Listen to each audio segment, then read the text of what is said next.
Morning, everybody. Welcome to the second day of our scrutiny of the IP for the forthcoming years. My honour this morning to welcome Sandy to chair the first session, Portfolio Environment. And just to let you all know, the officers and myself are sitting here in Mission Control in County Hall to help iron out any little peccadillos that the IT might throw at us. Sandy, good morning. Good morning, Dave. Good morning, David. And good luck. Thank you. Good morning, David. Good morning, everybody watching this, and we appreciate your interest. Could I actually ask if people are not actually formal members, if they turn their cameras off? It makes it easier for me as chair to just concentrate on the people and the officers who are taking part. It's our job in the next hour to scrutinise the section of the IP, the County Council budget, covering the environment. And I'm very pleased that Eric Buckmaster, as portfolio holder for that area, is here to respond to questions with officers. I'll start by introducing myself and then ask members of the County Councillor team to also introduce themselves. And then we'll ask Eric to introduce himself and his officers, and then we'll go straight into questions.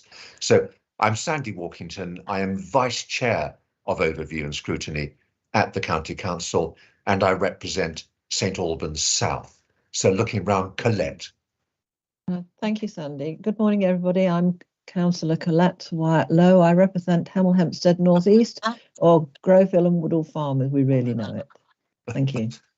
And Paul. Hello, Paul de Court, member for Harpenden North East. I also sit in the resources panel. And Richard. Hi, I'm Councillor Richard Butler from Borehamwood South Division. Thank you. And Jeff. Yes, good morning, Councillor Jeff Jones, member for Bundingford and a member of the Environment Cabinet panel. And Marios. Good morning, I'm Councillor Marios Artemi. I am the representative for Welwyn City South and member of this panel. And Sonny. Hello, good morning, everybody. My name is Sonny Tusu. I represent Haldens Division in Welwyn Garden City. Right, that is our splendid inquisitorial team. Now, Eric, over to you and your vice and your officers. Thank you, Chairman. Yes, I'm Eric Buckmaster, Cabinet Member for the Environment for the Council.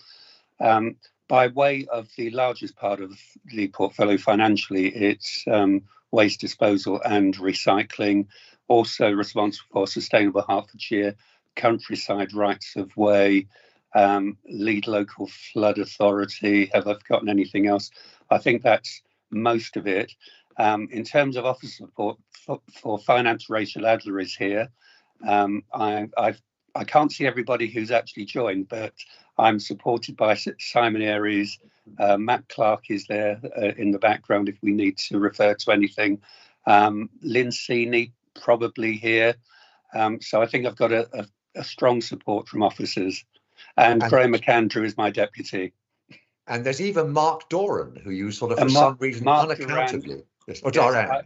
Yes, Mark Duran is our new executive member, and he'll be supporting.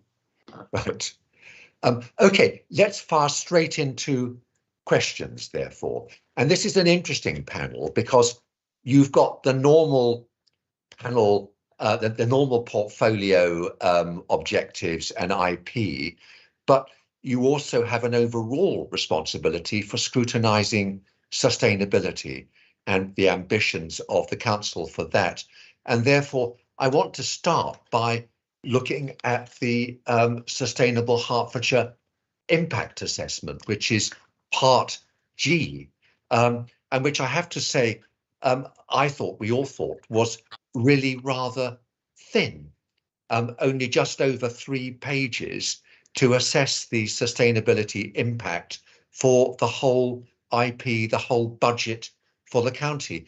And there's an extraordinary quotation in there talking about the lack of new IP bids for initiatives or capital programmes that would impact the County Council's ability to meet the ambitions of the Sustainable Hertfordshire strategy.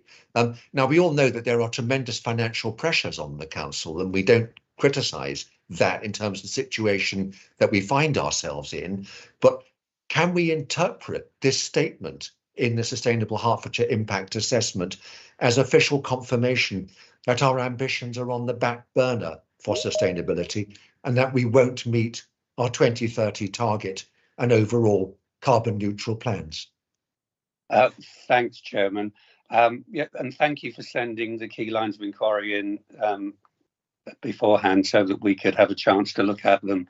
And I guess my first instinct on seeing the way the question was phrased is that it was a bit of a closed question, but you've actually done it more justice than that. So thank you for that. I think the answer is no, it's not correct, but there's a lot more to it than that. And at the March panel, we'll be receiving the annual update of Sustainable Hertfordshire and action plans. And members know that we are working across the council with cross-cutting actions and a timeline towards achieving the objectives. So a full report will be received.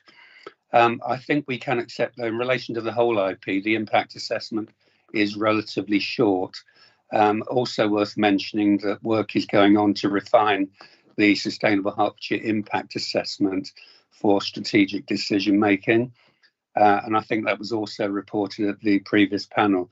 So that potentially could be used in future for budget setting. So I think, yes, the impression was probably given that it is a bit short, but certainly not. Our ambitions haven't changed at all. Yes, I mean, my response to that would be the ambitions haven't changed. But I think at Sandhurst, they always say that hope is not a strategy. So you say that, but then that statement about the fact that there are no new IP bids for initiatives or capital programmes that would impact, I think I read that as being deliver the County Council's ability to confirm its ability to meet the ambitions. So I think that going on from that, to what degree is the Sustainable Hertfordshire Impact Assessment, was it just a bolt-on at the end of the IP? To what degree was the sustainability team as Newham portfolio holder looking and driving this process and saying, hang on, you've not got enough sustainability in there, you've got to deliver that? Is this just, oh, we need to do this as window dressing, like the equality impact assessment or whatever, stuff that Mr. Gove said, was unnecessary or some stuff? Or were you genuinely part of the whole process? Because I was genuinely, your role.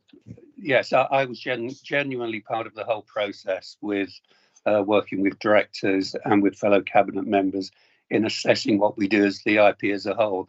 I think I'd probably agree with you that actually we need to give more focus in the future as to measuring the impact of these decisions and policies that we make.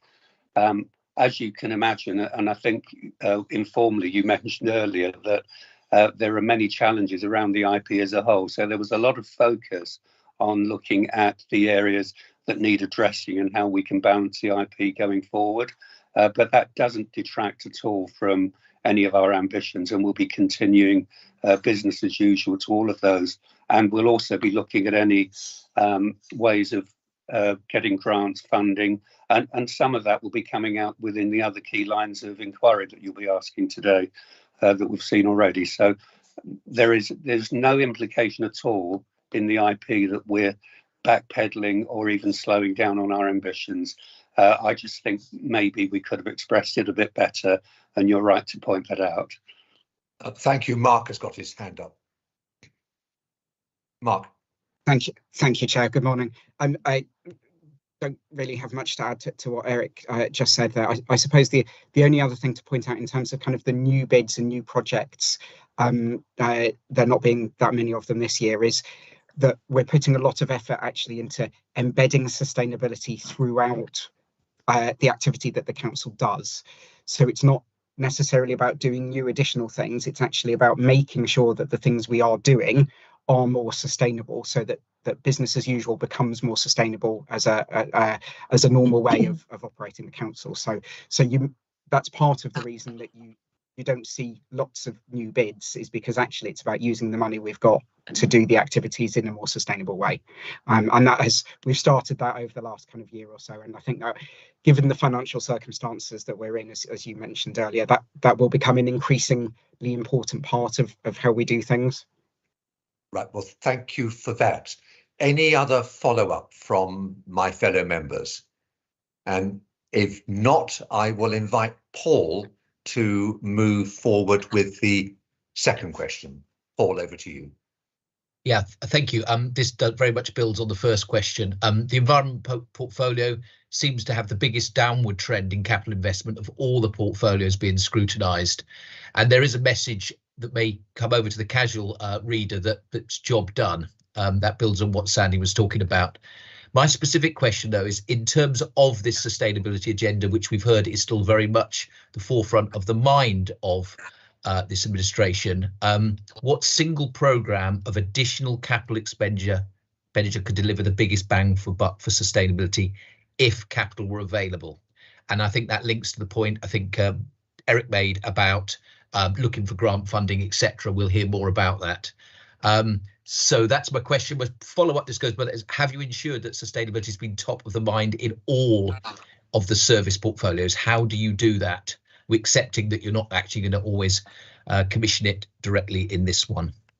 Yeah, I'll go through that. As mentioned earlier, we are looking across, so there are cross-cutting actions in all of the departments across the County Council. So just to address part of what you've said first, there are a couple of elements to this. The first might be a misreading of the capital spend in Table 12. So for the waste and recycling service, which, as I mentioned earlier, is the lion's share, it's around 90% of the portfolio. The capital programme has and still is significant, but a proportion of that's already been delivered. So if you recall, the Welwyn Garden City Recycling Centre and some of the spend on capital projects is reprofiled and will be spent in the next couple of years. So if we compare that to something like the highways portfolio, which has a regular capital spend, we're not comparing like for like. So you just need to bear in mind that, yes, we're investing heavily and some of it's been reprofiled over the couple of years, and it looks like it's a downward trend, but that's because we're doing what we said we would deliver. The other part relates to the fact that Sustainable Hertfordshire does have an oversight role, as I mentioned. And the across the council and resources portfolio will play a big part in this. We'll continue to explore all areas of potential investment, including sources of outside of our own budgets, includes grant funding and partnership working. We work with the Hertfordshire Climate Change and Sustainability Partnership. There's a programme kicking off around retrofit in terms of going out to the public for surveys.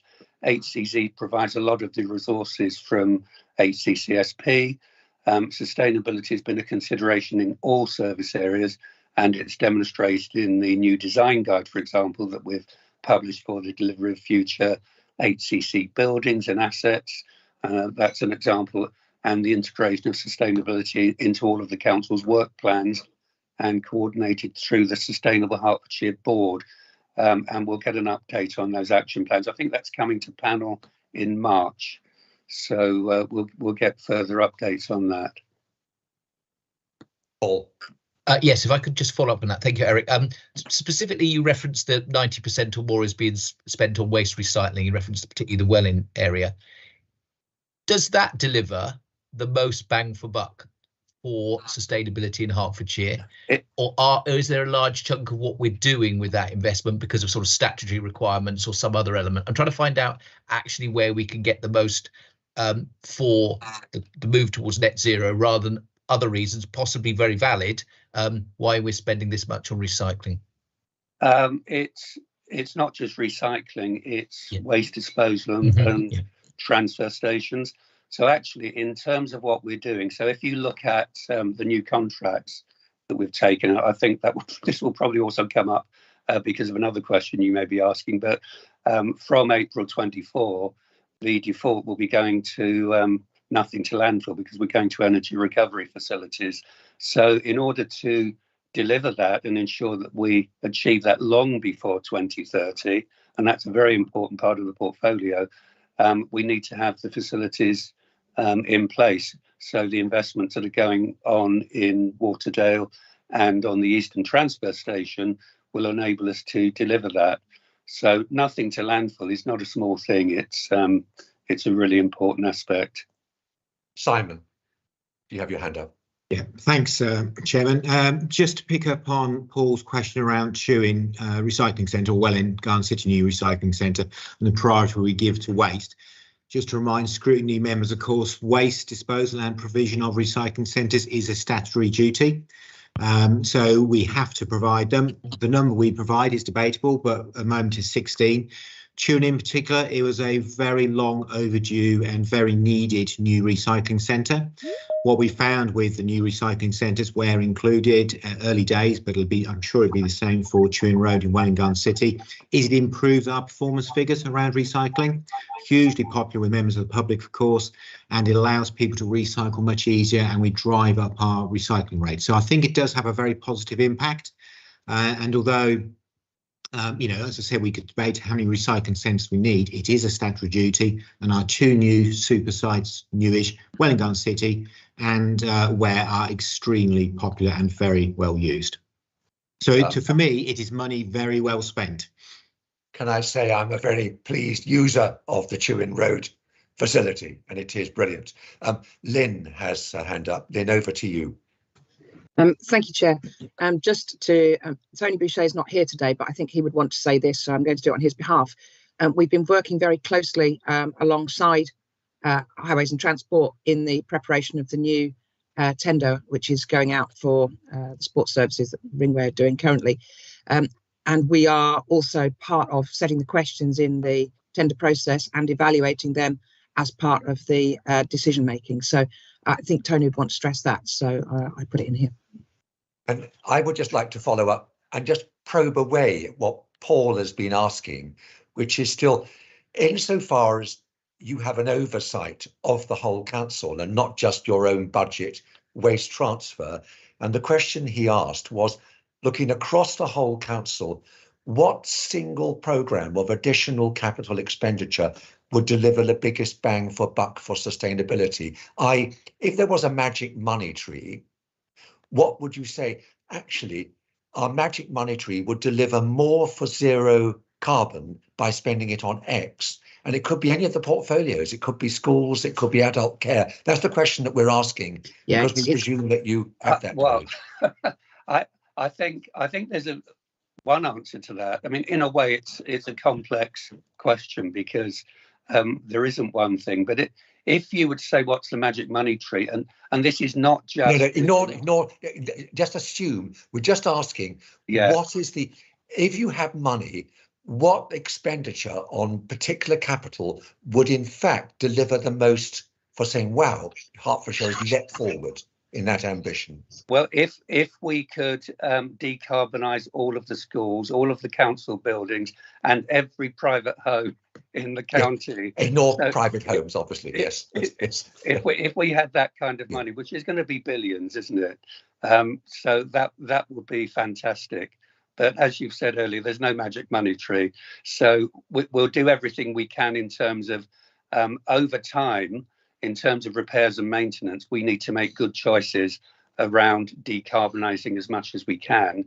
And I think that's just making good use of what we can do as business as usual. We've actually been reasonably successful in terms of getting government grants over the last couple of years for decarbonisation.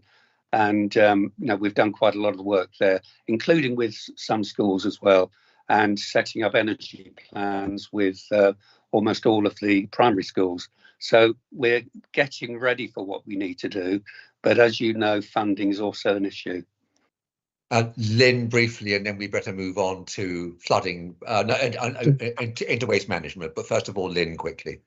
Just quickly to point out that, yes, the county does have its first zero carbon school, which is likely to be certified to Passive House standards. So we are going in the right direction. Where the funding's available, we're quick, and we know that SAS is pretty much ready to go. Thank you. I'm now going to move on to the waste management area properly, and Jeff has a question here, and I'm sure we're going to have an interesting discussion. Jeff. Yeah, thanks, Chairman. Yes, as we don't have a magic money tree, this will be interesting. So, how confident are we in the Waste Management Service plans to manage the pressures and challenges arising from the geography of Hertfordshire, the county's growth and development, population change, and changing community expectations? Are we confident in our predictions of waste volumes and types, given the potential negative financial impact of even a 1% increase in waste volumes? And following on from that, are we going to meet the zero waste to landfill commitment by 2030? And I think, as you said earlier, even earlier than 2030. Yeah, thanks, Jeff. And I'm very confident. I kind of touched on this previously. We've got, I think it's the 4 contracts that we've set up to go from this coming April.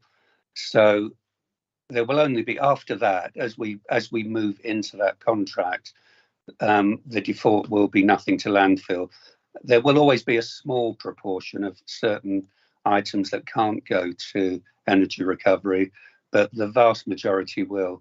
If you looked at we're just publishing the annual report for the Herts Waste Partnership, which was for the previous year, and we had the lowest ever proportion of waste going into landfill anyway, but this will actually improve that even more. So I'm very confident we'll reach that long before 2030.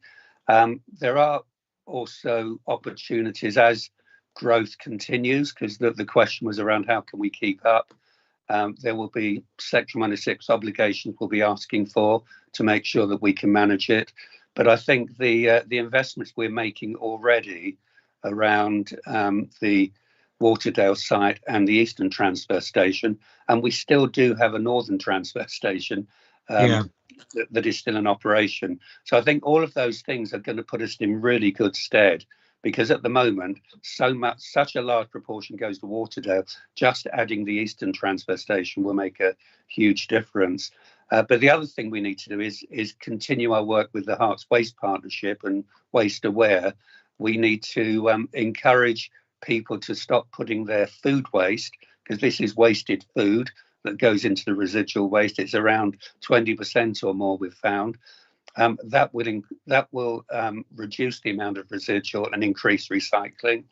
And the other thing is, I think we had this discussion yesterday at panel, but by April of 2026, all districts and boroughs will have an obligation to collect food waste. So I actually think that the proportion of recycling will go up. So I think we're in a position to manage, but we just need to continue looking at growth and where we can receive Section 106 obligations to ensure that developers are contributing to the future need. Thank you. Yeah, and I think you've answered. I was going to come back on the food waste collection. So yeah, that's going to start April 26th, is it? I think. I think that's the date that it moved to. Yes, it was supposed to be earlier, but it's moved to that date. Yeah, so that will obviously have an impact on our waste collection. Yeah, so that will affect it, won't it? It will. Yes, it will mean that we're transporting less. And the other thing to bear in mind in terms of overall efficiency, the fact that we've got compacting going on in our recycling sites, the fact that we'll have shredding at Waterdale, I think makes a big difference. I don't know whether Simon or Matt want to add to that. Simon has his hand up, so I think he's wishing to import his technical knowledge to this. So Simon. Matt can do the technical knowledge, Chairman. I'll just do a little bit of commentary on sort of the first part of Councillor Jones's question around or the question around how we predict waste volumes. It's a dark art. We do, Matt and the team work very hard to put estimates in for the coming year, but of course that's based on previous years. Things can go up as well as down, depending on growing seasons and the like. But Matt will be too modest, but they do a pretty good job of that, and we usually come in around where we want to be. The other thing worth saying is that despite the increases in population in Hertfordshire over the last few years, members will have noticed, of course, our recycling rates remain roughly the same, and we haven't had huge step up in our budget. So we are actually coping with increases in population without seeing detrimental impacts on our recycling rates. Matt, I don't know whether you wanted to just chip in a bit more about how we do predict waste volumes, or try to. Yeah, I would be interested. Yeah. Yes, absolutely. Hi, good morning, everybody. So the service has a published strategy, a local authority collected waste spatial strategy, which is reviewed periodically, typically every few years, and that captures effectively all of the emerging housing allocations, master plans, and local planning authority housing numbers to look at growth in areas. So we use that for the overarching provision of residual waste, organic waste and recycling arrangements, but we also more specifically have an annex to that strategy that then defines catchment areas for recycling centre improvements. So that's the document that sets out the infrastructure that we would be looking at, be requiring over the plan period, and that has therefore led to support of business cases for the investment that you see in the integrated plan in waste services. In terms of projections, Simon called it a dark art. It is a challenge. It's a large challenge because we are effectively using pretty much Q1 data in any time to then project forward for the following 4 years. I can't tell you now or at any point how much waste people will throw away. There are an awful lot of variables. There are the extreme variables which we've seen in recent year, whether that's pandemic or war, that can affect waste volumes substantially. There are economic challenges, and cost of living can impact different waste streams differently.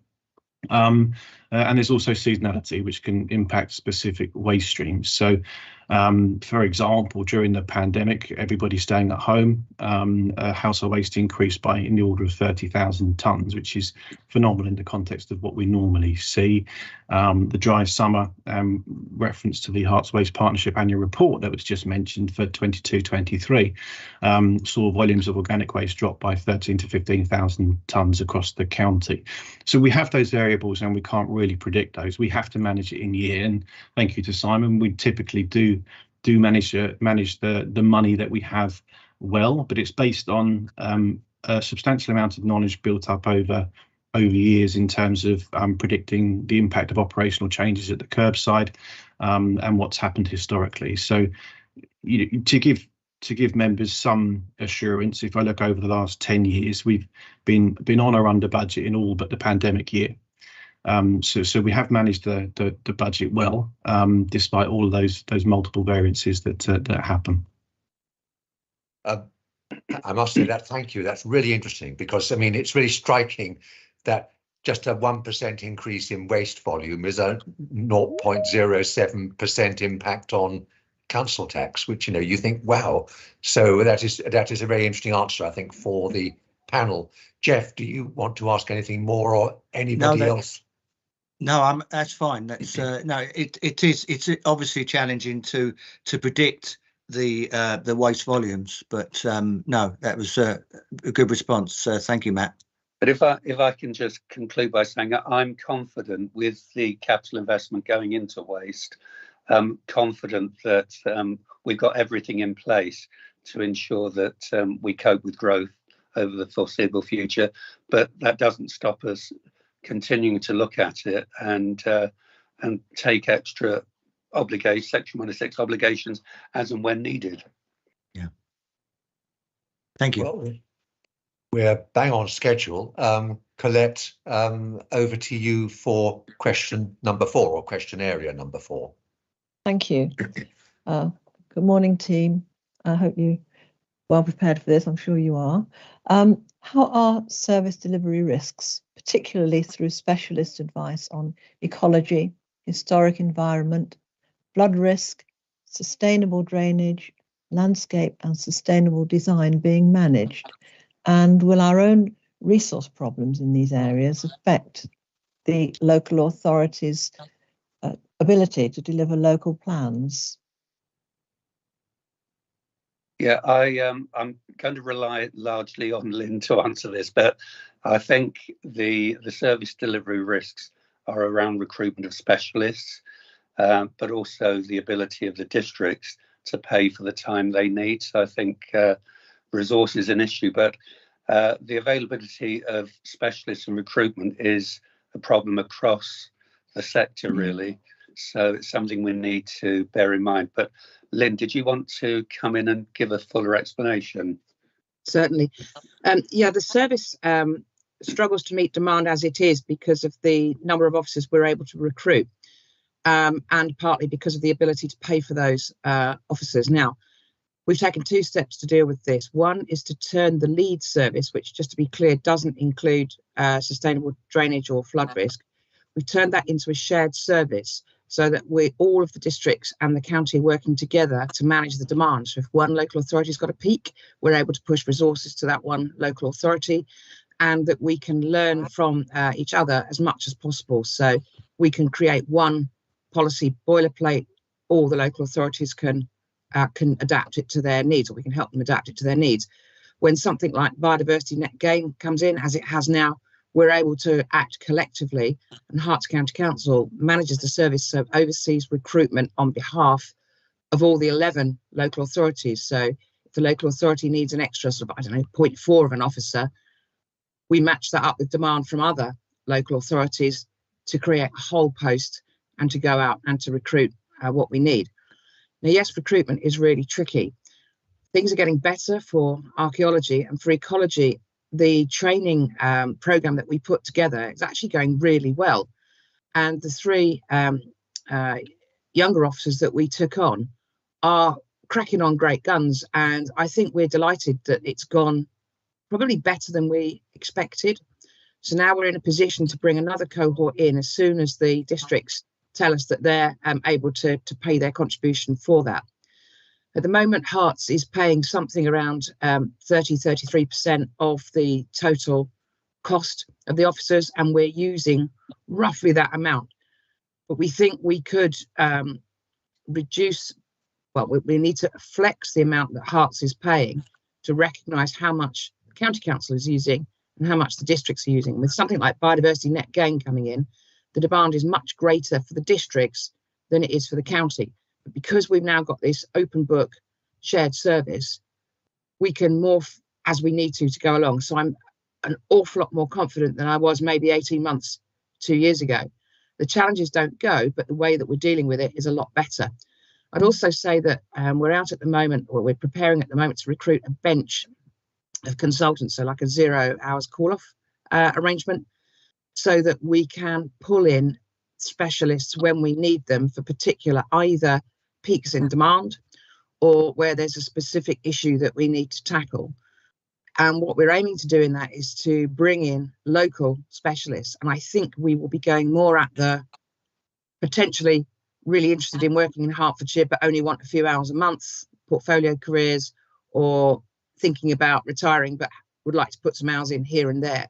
So we'll catch people on that framework that we can't get as full-time officers, but we will be able to bulk up our resource and our reserve resource by taking that approach. So again, I'm pretty happy with where we are with that. Having spoken to consultants I know from previous lives, there's a lot of people around of a certain age, a cough, who are really interested in that kind of portfolio career and who don't necessarily want to work for local government, but want to work on the things that local government does.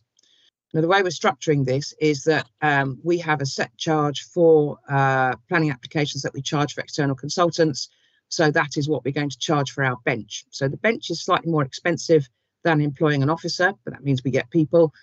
And generally speaking, when we bring people in from the bench, it will be relating to a specific planning application. So we're able to do a charge through to the developer.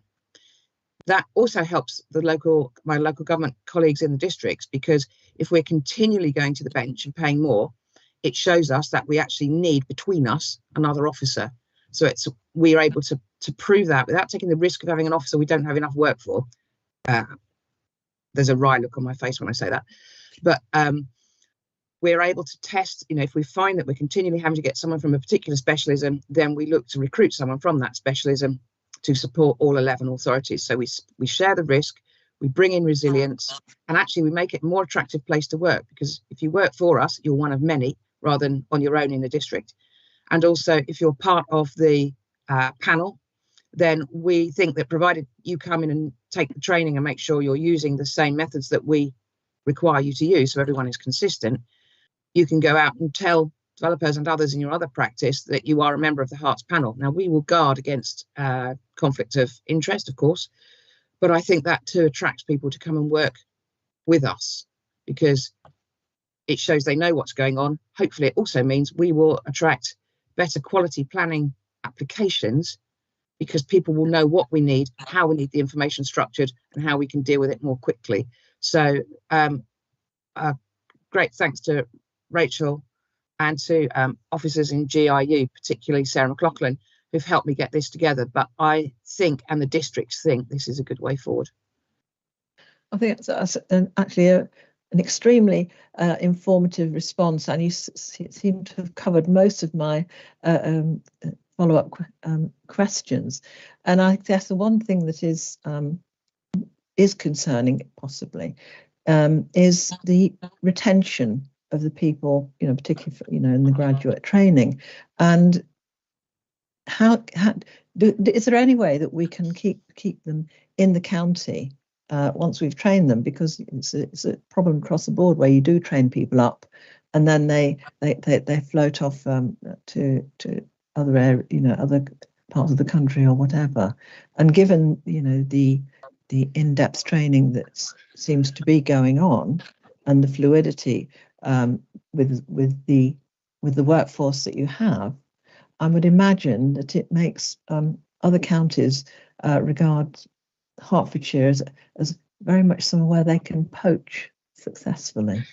Yes, I think that's a fair comment, and I've lost a couple of good officers to other councils, much to my annoyance, although I stay in touch with them and try to maintain the networks. I think we can think of it two ways. One, we are bound to get leakage. People will come to us and then they'll go to the private sector. I think that's bound to happen. So I'm working with the private sector to look at how they can contribute to the training, actually, work experience and that sort of thing, because they've got the same shortages as we have, and I'm buggered if I'm going to become the nursery for them. So I've been talking to various private sector practices about how we can do this, but also the likes of companies like Maidencroft, who are also interested in designing training programs that they can put people on as well. Now, that'll bring the cost down for us if we can get that running. It's a longer term aim, but that will get the cost down for us. I think as well, we need to really look at career progression. It's difficult because my more mature officers have been with the council 40 years. So hopefully, I don't have the dead man's shoes to move people up. But by bringing everybody together in one place, all the ecologists are working together. When something, a senior ecologist does move on, then I've got there is an opportunity for me not to go externally, but to look to the ecologists of Hertfordshire to step into that post. So I think it's better having everybody in one place than it is having lots of ones around the county. So hopefully that's less disruption. Also, to be honest, I've come from the private sector. Hertfordshire is a good place to work in that people are trying to do the right thing. Members, officers, everybody's trying to do the right thing. Once people come into the council, generally, I think they enjoy it. And we try to make our work as interesting, enjoyable and collegiate as possible. We've spent a lot of time creating a common purpose for Leeds and getting people sort of into the same mindset. They learn from other disciplines, which they won't get elsewhere. I'm always open to new ideas if members have them as well, by the way. This is a common problem, so I don't claim any great prowess in this, but we're doing everything we can for job enrichment, everything we can to make it interesting, to make it a learning environment. and to respect the technical expertise of the officers in this team, because they are a little different from your typical council officer in that they, many of them are absolutely fascinating, and I wouldn't necessarily take them to a party. I'd take them to a party of other ecologists or other archaeologists, but they're so good at what they do in that single expertise field. They're not generalists, and that's difficult in a typical sort of civil service, local government environment where you move people around. I can't do that because they've got that particular expertise, and that's what I need. So I have to pay particular attention to them, their career structure, to make it so that they can hopefully stay with us as long as possible. I hope that helps. But we have some great officers, Sandy, as you can see. Yes, I agree. Mark, talking of new great officers. Oh, that's very kind, Chair. Thank you. I really agree with what Lynn said, and actually applaud the work that she is doing with that team in particular, because they do face those particular challenges. We're never going to be able to compete with the private sector, actually generally across HCC in terms of salaries in particular. So the kind of work that Lynn is talking about there in terms of a really clear purpose and vision for the team is absolutely crucial. And of course it links to the work that we're doing across HCC more broadly in terms of kind of workforce. So, how else can we compete with the private sector? Well, we can really support flexible working, for example, so that people can manage their work effectively compared with caring responsibilities, whether that's for children or elderly relatives or whatever it might be. Making sure that we're really supporting equality, diversity and inclusion so that people feel valued and they can, really feel that they can contribute to the work of the team and to HCC.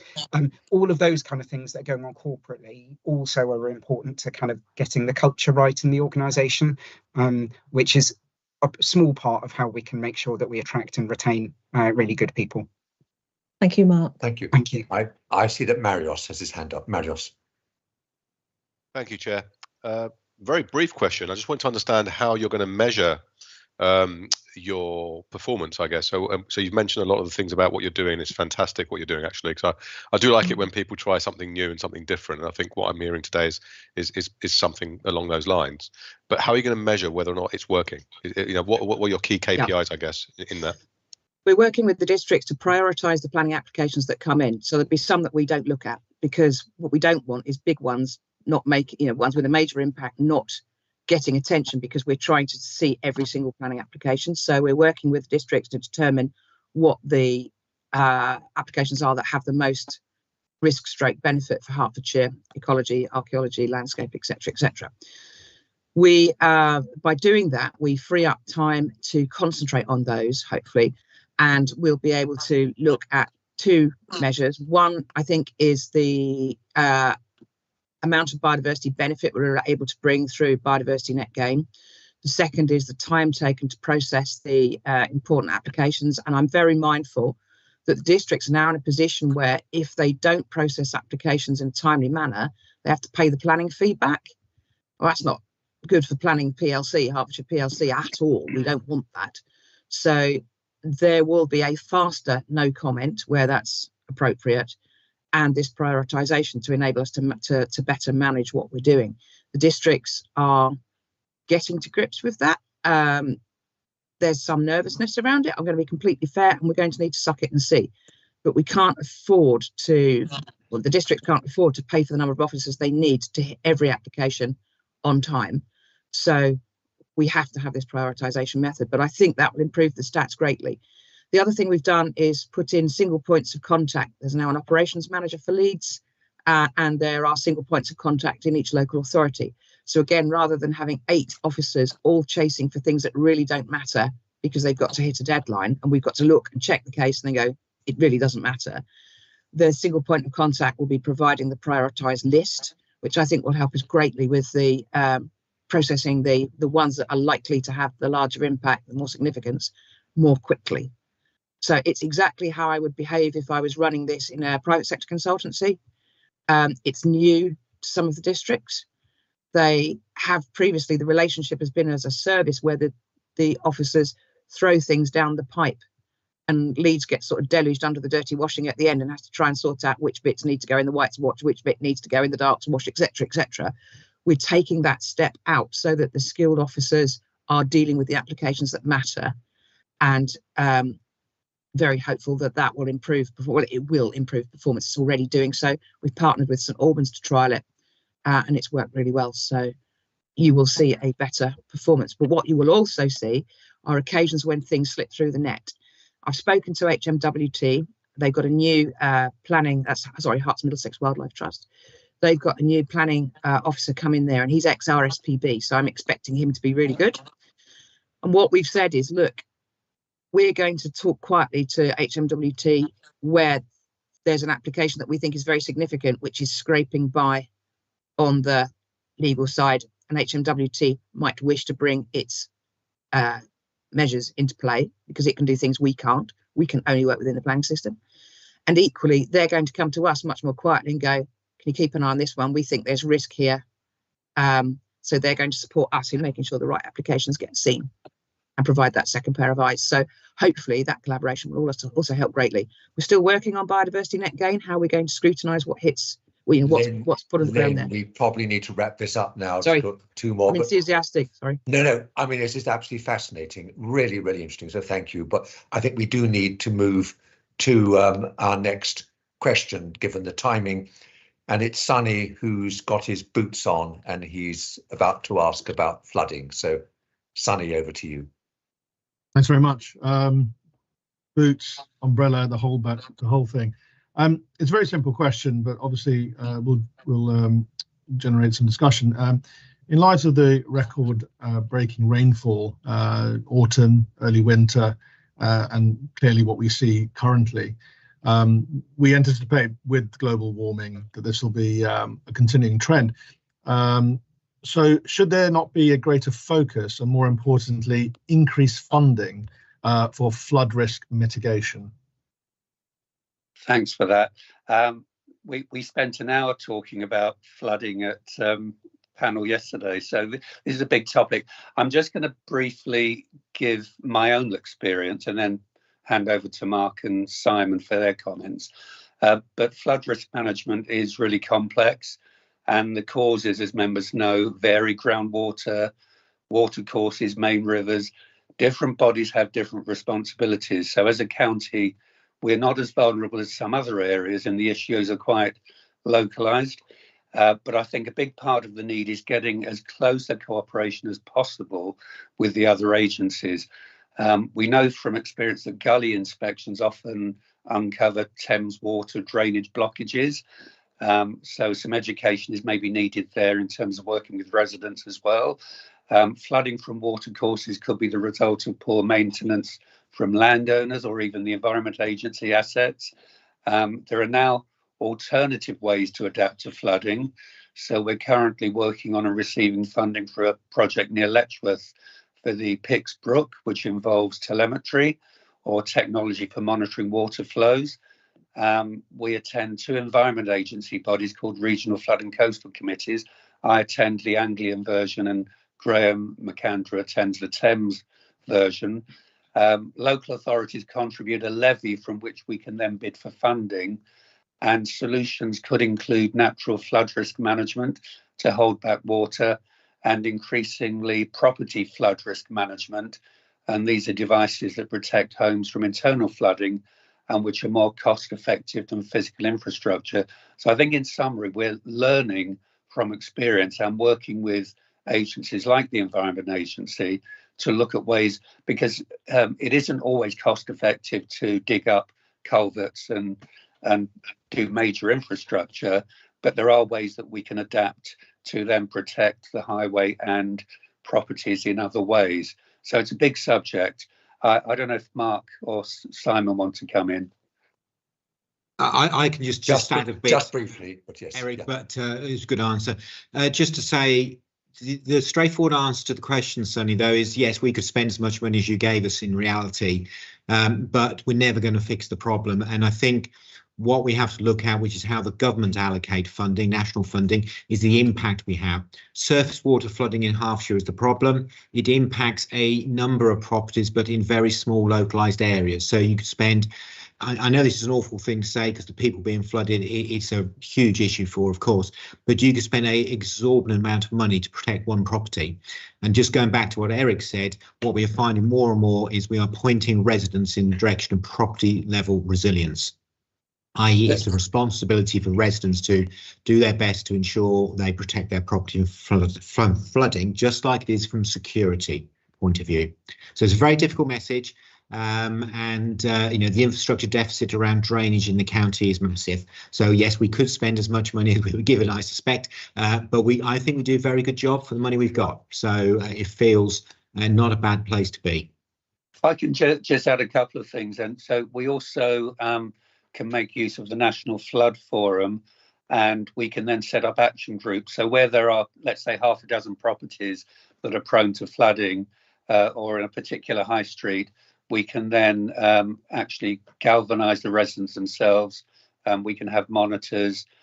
They can maybe look out for advanced signs that something's going to happen, and then measures can be taken to help them during that process or extreme weather. So we'll take whatever measures we do, but also potentially road shows with the likes of Thames Water, where we go out to community events and educate people around things they shouldn't be putting down in their toilets that could potentially block the main drains. Sonny, did you have a follow-up? I mean, as mentioned, it's been an hour talking about it yesterday. I mean, I wanted specifically to talk about the environment side of the flooding, because I know that does then have impact on highways. And you've mentioned things like, you know, cooperation with other agencies. I wonder whether there's evidence of cooperation between the two departments in the county, so highways and environment, on this flooding, evidence of shared funding if necessary, and what evidence there is of actual ongoing collaboration with other agencies right now. Well, I think Mark can answer that because he sits above both portfolios, and probably also talk about the additional funding that's going into highways for that subject. Just quickly and succinctly, please, Mark. Thanks, Jay. Just to say, I've been really reassured actually since I arrived late last year that there is already lots of cooperation between the flooding team and the highways team. So they share a lot of data. They're making sure they're talking all the time. They are really clear on who is liaising with which statutory organisation, with which group of stakeholders, so landowners, residents, etc. So that is all there and is ongoing. And then just quickly in terms of funding, excuse me, there is additional funding going in through the IP for the next 2 years on preventative maintenance on the highway side, which should hopefully help across the piece in terms of the highway assets. So I think that will be really helpful. Thank you. We now turn to our last line of inquiry. So over to Richard Butler. Thanks, Andy. I'm just going to read it as read. So, are there vulnerabilities arising from our apparent dependency on external funding in particular areas, and what contingencies are in place if external funds are not received? Presumably, all public funding sources are much under the financial cosh as we are. What might this mean for those areas where the IP indicates the significance of external incomes, for example, flooding, countryside rights of way, and leads? Thank you, Sandy. Thank you. We've covered some of this, and I'll probably go back to Lynn in a minute to add some more around the lead service. And we've discussed flooding. Countryside rights of way, they do actually do an awful lot of work across the districts and boroughs. So you probably receive them as local members of the Green Space Action Plans, for example. So there are lots of ways of generating income, and there are the possibilities of applying for grants as well for particular projects. And there are some, and we had a tour recently of some of the good work that Countryside Rights of Way is doing in terms of improving the environment and around some watercourses. So there are things like that we can do and will continue to do. But Lynn, did you want to add more around those other elements. Could I just step in there? It was that tour which you kindly let me, as a non-member of the panel, join you. And that's what prompted me to put this question in, because I was really struck by how brilliant the work was. I mean, really impressive. But they were saying how clever they were at getting grants. And I sat and thought, well, other counties might look and think, hey, Hertfordshire's been clever and got that grant. We'll go for that grant. And people will say, oh, well, it's Hertfordshire's had its money. It's now Derbyshire's turn. So that was really my concern. But yes, then Lynn, please do. Can I just add something before Lynn comes in? Because the other thing that we don't want to overlook is the amount of volunteering that goes into Countryside Rights of Way, and not just around things like the health walks, but all of the volunteers who actually work as part of the Green Space Action Plans. You know, and there are friends groups. There are the Tuesday volunteers and others. So if Tony were here, he'd be able to talk to you for quite a while about that.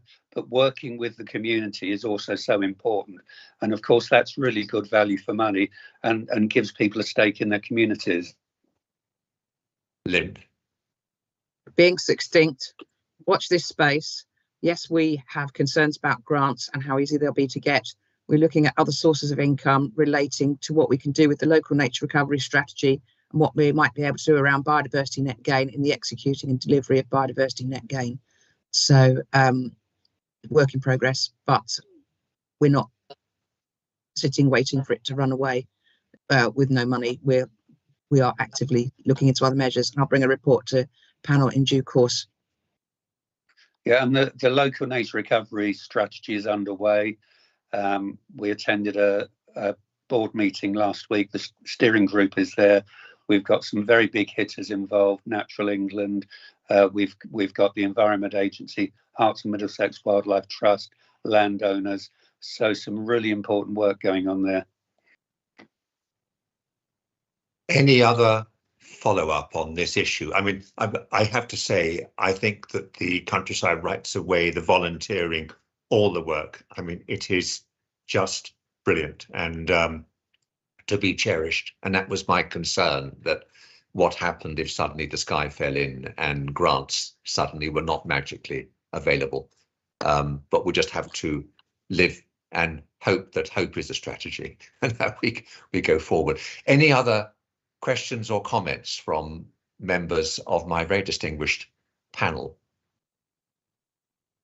Because otherwise, all are absolutely just in awe at the quality of our officers, and our thanks and gratitude to you, Eric. I really think, I mean, this has been a session where I really feel hugely better informed and to a very large degree reassured, and really grateful for the efforts that are being made. And I hope that those amongst the members of the public who in vast numbers are watching these proceedings will be similarly reassured. So I will move to a close by first of all thanking my colleagues for their questions and interest, and then just to say once again thank you to you, Eric, Mark, Lynn and Simon for your very frank and detailed and actually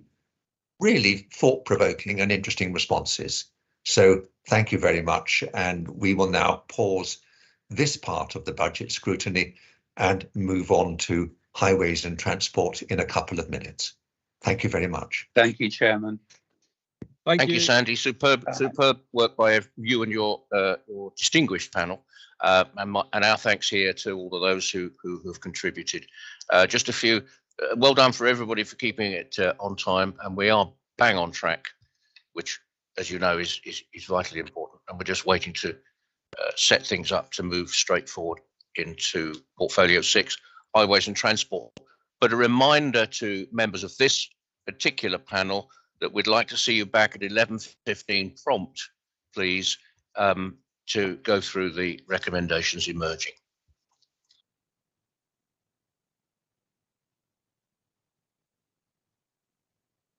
I see thank you, Sandy. Thank you. I see we're beginning to set up for the next session. I can see Phil. Phil, welcome. Good morning.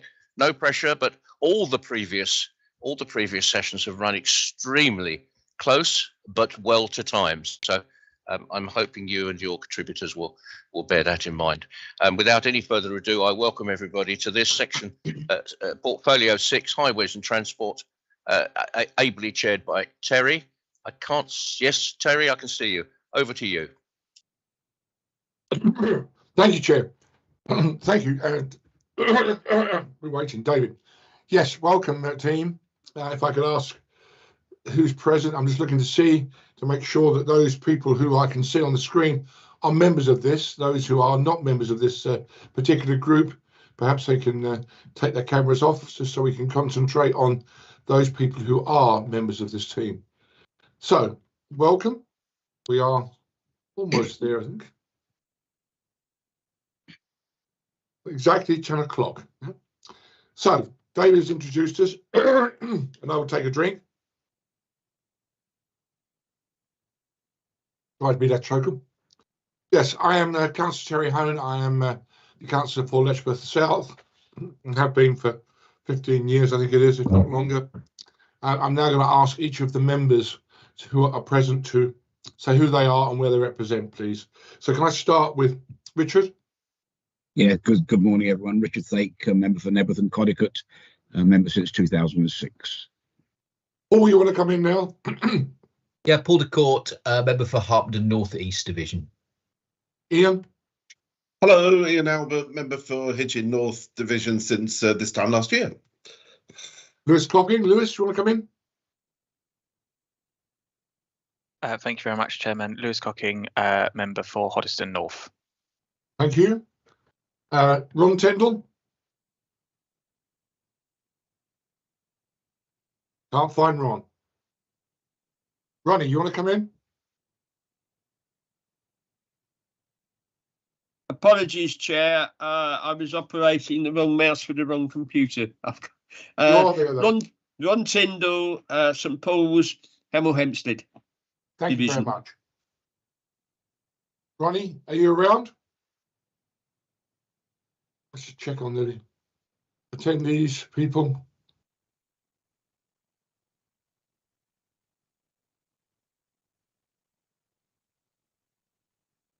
Can't see her there.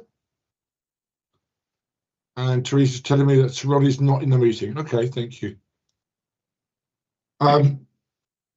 Shannon, you want to say who you are, by the way, because you're a very important lady in this. Hi, so I'm Shannon and I've been the graduate working on the scrutiny portfolio for highways and transport. Thank you. Now can we have the portfolio holder, please? I'm Phil Bibby, the executive member for highways and transport. Good morning. Good morning, and can you introduce your officers who are going to participate? Let's examine the screen and see who's here. First of all, I think I saw Mark Duran. Thank you. Morning, Chair. Morning, everyone. I'm the Executive Director for Growth and Environment. And Simon? Hi, everyone. Simon Ayres, Director for Transport and Waste. Tony?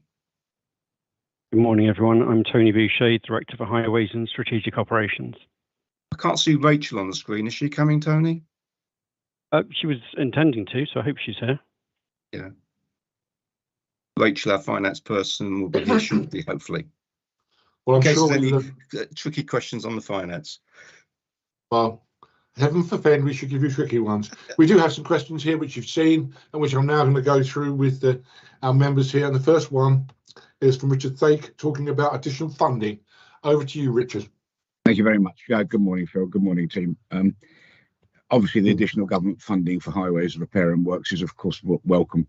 However, the executive member will understand that the harsh reality has been in the past that even when we might have been able to allocate additional cash to our highway programmes, contractual and capacity issues have intervened to constrain the ability to fully or even partly utilise it. Is there a plan to spend the additional 33 million funding from government this time round? Just to assure you, Richard and panel, Ringway responded very positively to our demands on them last year because we had additional Cat 1 work because of the severe winter.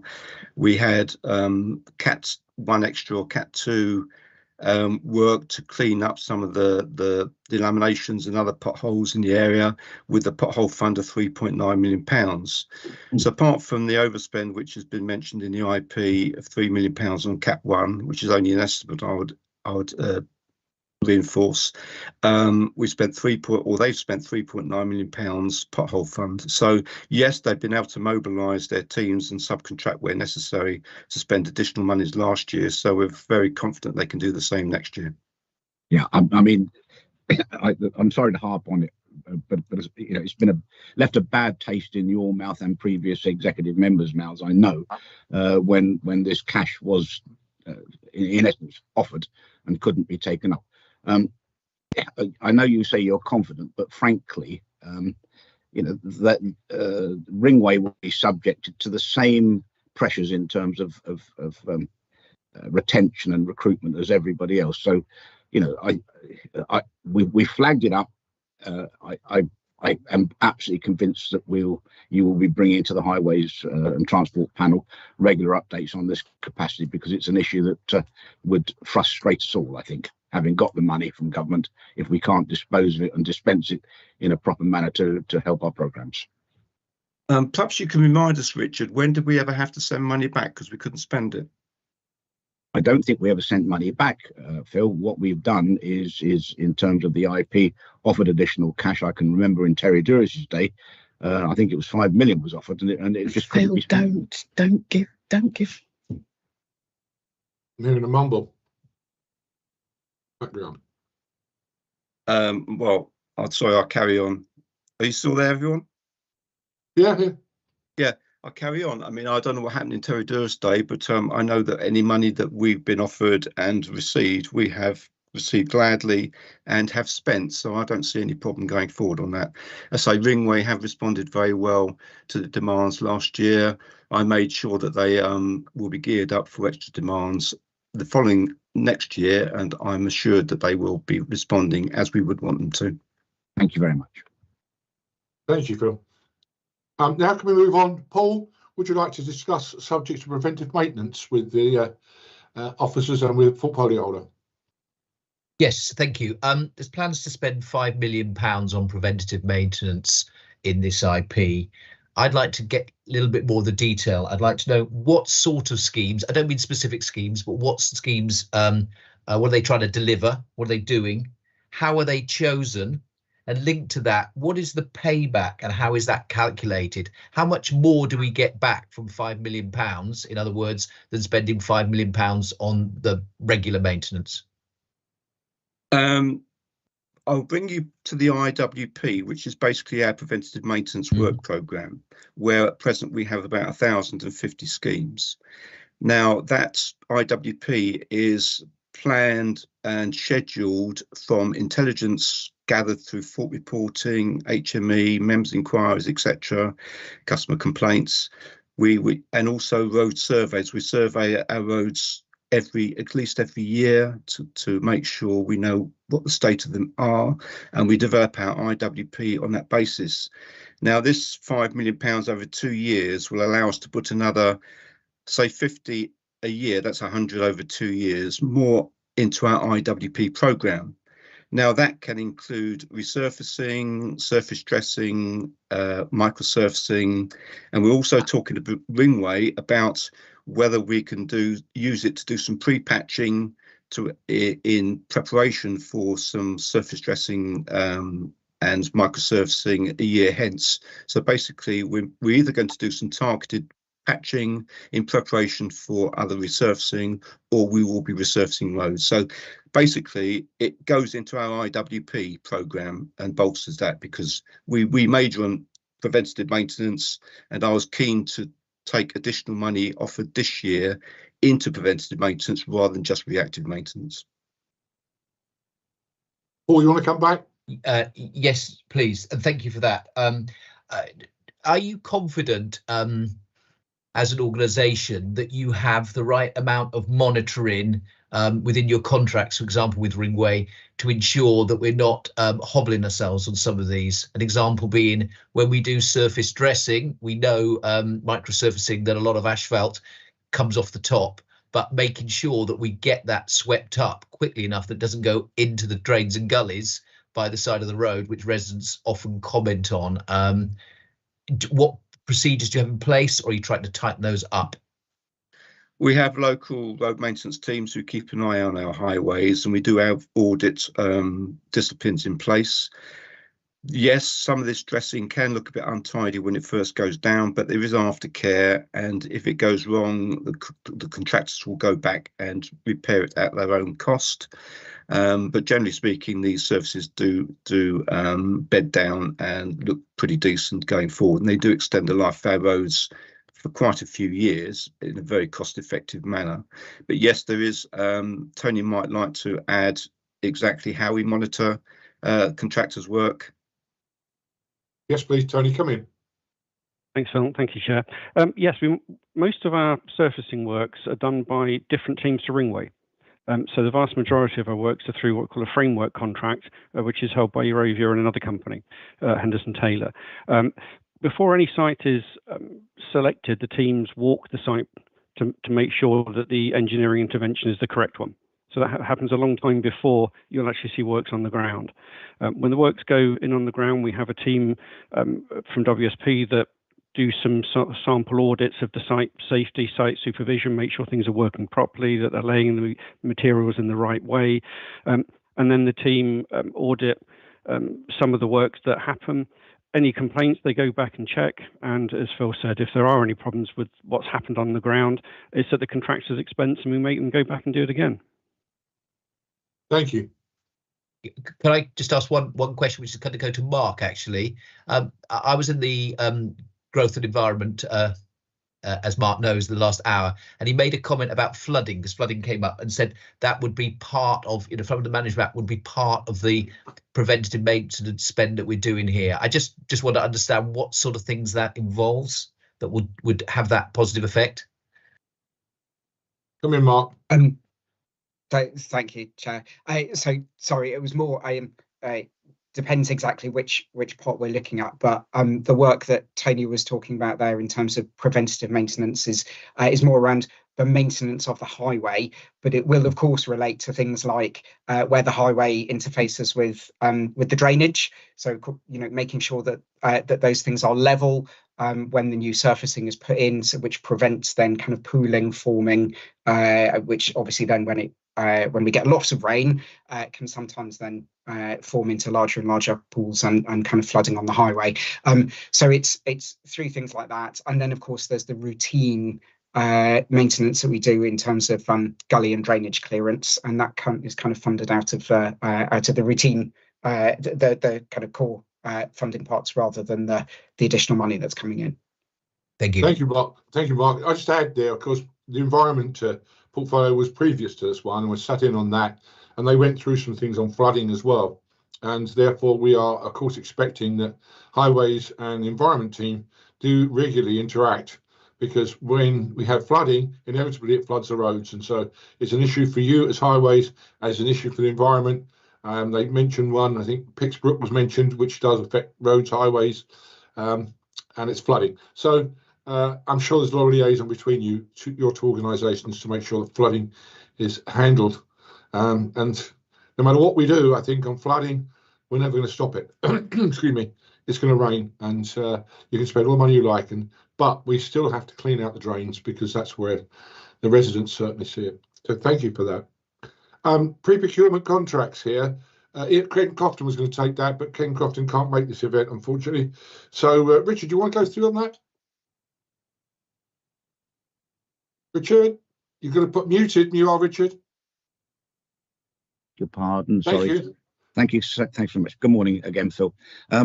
How prepared are we financially to secure the re-procurement contracts in the current inflationary climate? You're quite right in inferring that the inflation is a challenge to us, but that our teams are constantly monitoring the inflationary issues, and I'm sure our contractors are as well.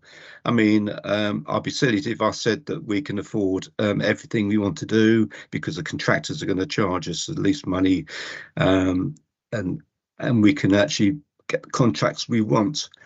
we won't be able to. We will be able to get what we can afford, and we will make sure that we know exactly what the price of the services and the construction is in the industry when we're negotiating prices, and get as much as we can. And obviously any bidder will need to show that they're giving us good value for money and can perhaps come up with some innovative ideas to take us forward.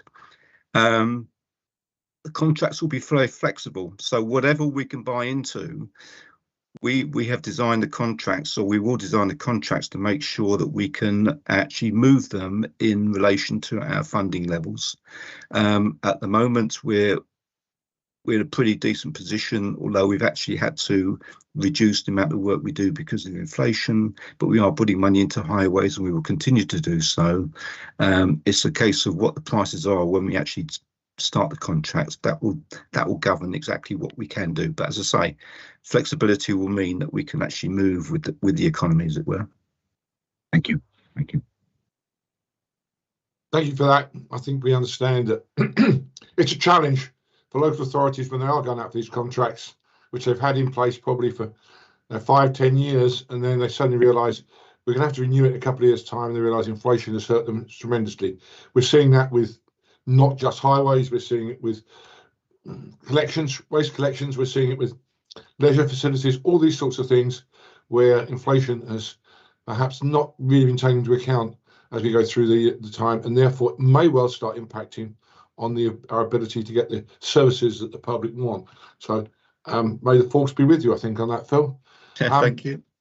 Too kind, thank you. The next one we have on here is Ron. You want to come in and talk a little bit about buses, an area which I think you're interested in. So you're on mute, Ron. Sorry, Chair. You're with me, are you? Sorry. Yeah, trying to do about 3 things at once doesn't work. Yes, I think with the programme on climate change going forward, I think it's very important, if we are trying to actually persuade people to change their minds about their means of travel, that we improve the confidence that people have in the bus network. Could you perhaps describe what the intention is of the council going forward on convincing people of the reliability and the growth of the bus network?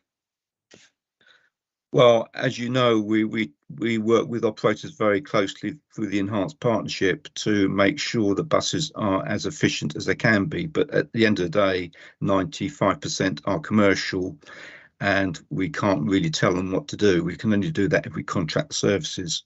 We are obviously grateful for the government for actually capping fares for £2 for another at least a year. That's very useful. We are working with operators through the BSIP to actually get the real-time information correct. Punctuality will be dependent on things like bus priority. We are working with several districts on the bus priority measures that we're recommending that we put in place. They're not as always universally accepted as we'd like to, but we're working very hard to try and get some bus priority measures in place through BSIP. We are looking at other ways of actually operating the bus service, but unfortunately that costs a lot of money, and we possibly won't be able to do that for quite a few years in the future. But yes, it is an issue. We do work with operators very carefully or very closely. We make sure that the bus operations are as good as they can be in the present market. Thanks, Phil. Can I ask a supplementary? Clearly, I believe there have been moves to try and gain better influence by Hertfordshire over the bus operations. And I wondered how negotiations with government are continuing in order to possibly that we could have some of the authority and powers that London has.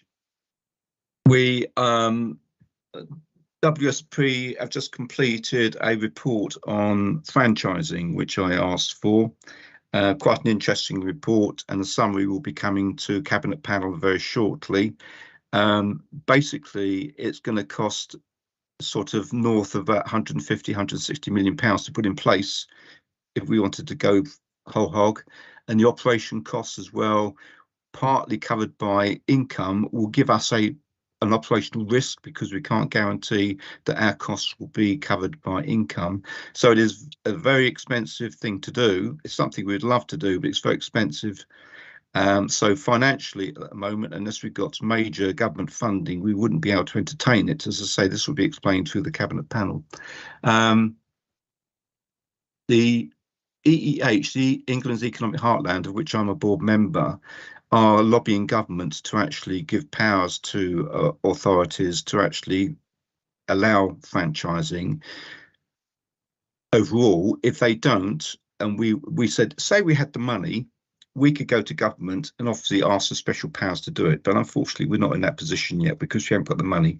But we would like a situation where franchising were possible through government's permissions, and funding was available to actually finance it. It's what I would really love to do, but financially it's not something that's feasible at the moment. Thanks very much. Thank you, Chair. Thanks, Phil. Can I come in a couple of ones there? You want to talk about HeartsLink and its future and what we have funding for HeartsLink? And also, please bear in mind, as you mentioned, one of the teams you sit on must have an impact on the buses in the rural areas. We have a lot of rural areas, and it seems that they are struggling a bit to get buses in there. What pressures are we putting on, and how are we putting those pressures on? And if those pressures don't work, will we put something in place to help those rural communities, perhaps with more HeartsLink? Thoughts, please, Phil? Well, I say HeartsLinks is in North and East Herts rural at the moment, just expanded, and we're expanding into Dacorum as well. We've used available funding, part of that through the BSIP funding, to actually fund the HeartsLinks. We are talking to the DfT as to what the future of DRT is in the country. They are monitoring this service very carefully, because one suspects that they know the situation. They know we're heading for cliff edge in 2025, and fingers crossed they will possibly come up with more funding. I'm not committing government, I'm not promising, I'm just hoping more than anything that government will see the situation as very relevant to rural areas and continue funding for DRT, which I think is a fantastic opportunity for any authority. So we've done as much as we can financially at the moment. If more money became available, and I know the government is looking at this all the time, we will clearly expand the service to more areas. Thank you, Phil, very much. The next item on the agenda is something which is near and dear to many people. Lewis, you want to talk potholes? Yes, thank you, Chairman, and thank you, Phil, for your answers already. I suppose a lot of us get emailed from our residents about the state of the roads and potholes in particular. What's in this budget that's going to allow us to fix more potholes? Basically, most of the £5.6 million, which is available from now until the end of next financial year, will be used for what we call blacktop or fixing potholes. Some will need to be used for some urgent safety issues on safety barriers, etc. But the officers know that most needs to go onto the blacktop. And in fact, of the committed extra £19 million over 2 years, most of that will be going on blacktop. Now, that's either in preventative maintenance to stop the potholes appearing in the first place, or to be used in a similar way that the pothole fund was used this financial year to actually fix some of the potholes that we would not normally have fixed in a short time span. So we are very conscious. Urgent potholes, as you know, if reported, will be fixed in a timely fashion. It's the other ones that we really suffer from. We had funding last year with the pothole fund. We've got funding this year with the government's announced support. So we do expect to be able to keep on top of that situation this year, next financial year as well. Lewis, you want to come back? No, thank you, Chairman.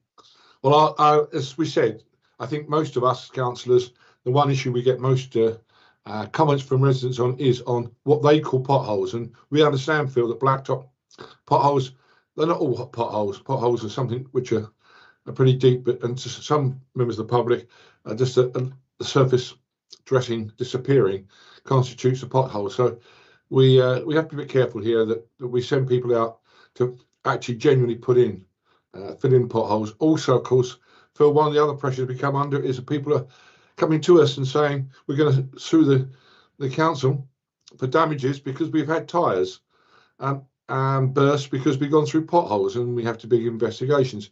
What's your thoughts on those situations, Phil, where we do get those inquiries from public around compensation? And I mean, funds we have? I prefer the situation wasn't such that we did receive those claims, but if we do, they are investigated, and one has to say, like with any authority, with any large organisation, we will not have to pay out. We would not be liable if we can show that we've actually carried out our maintenance procedures.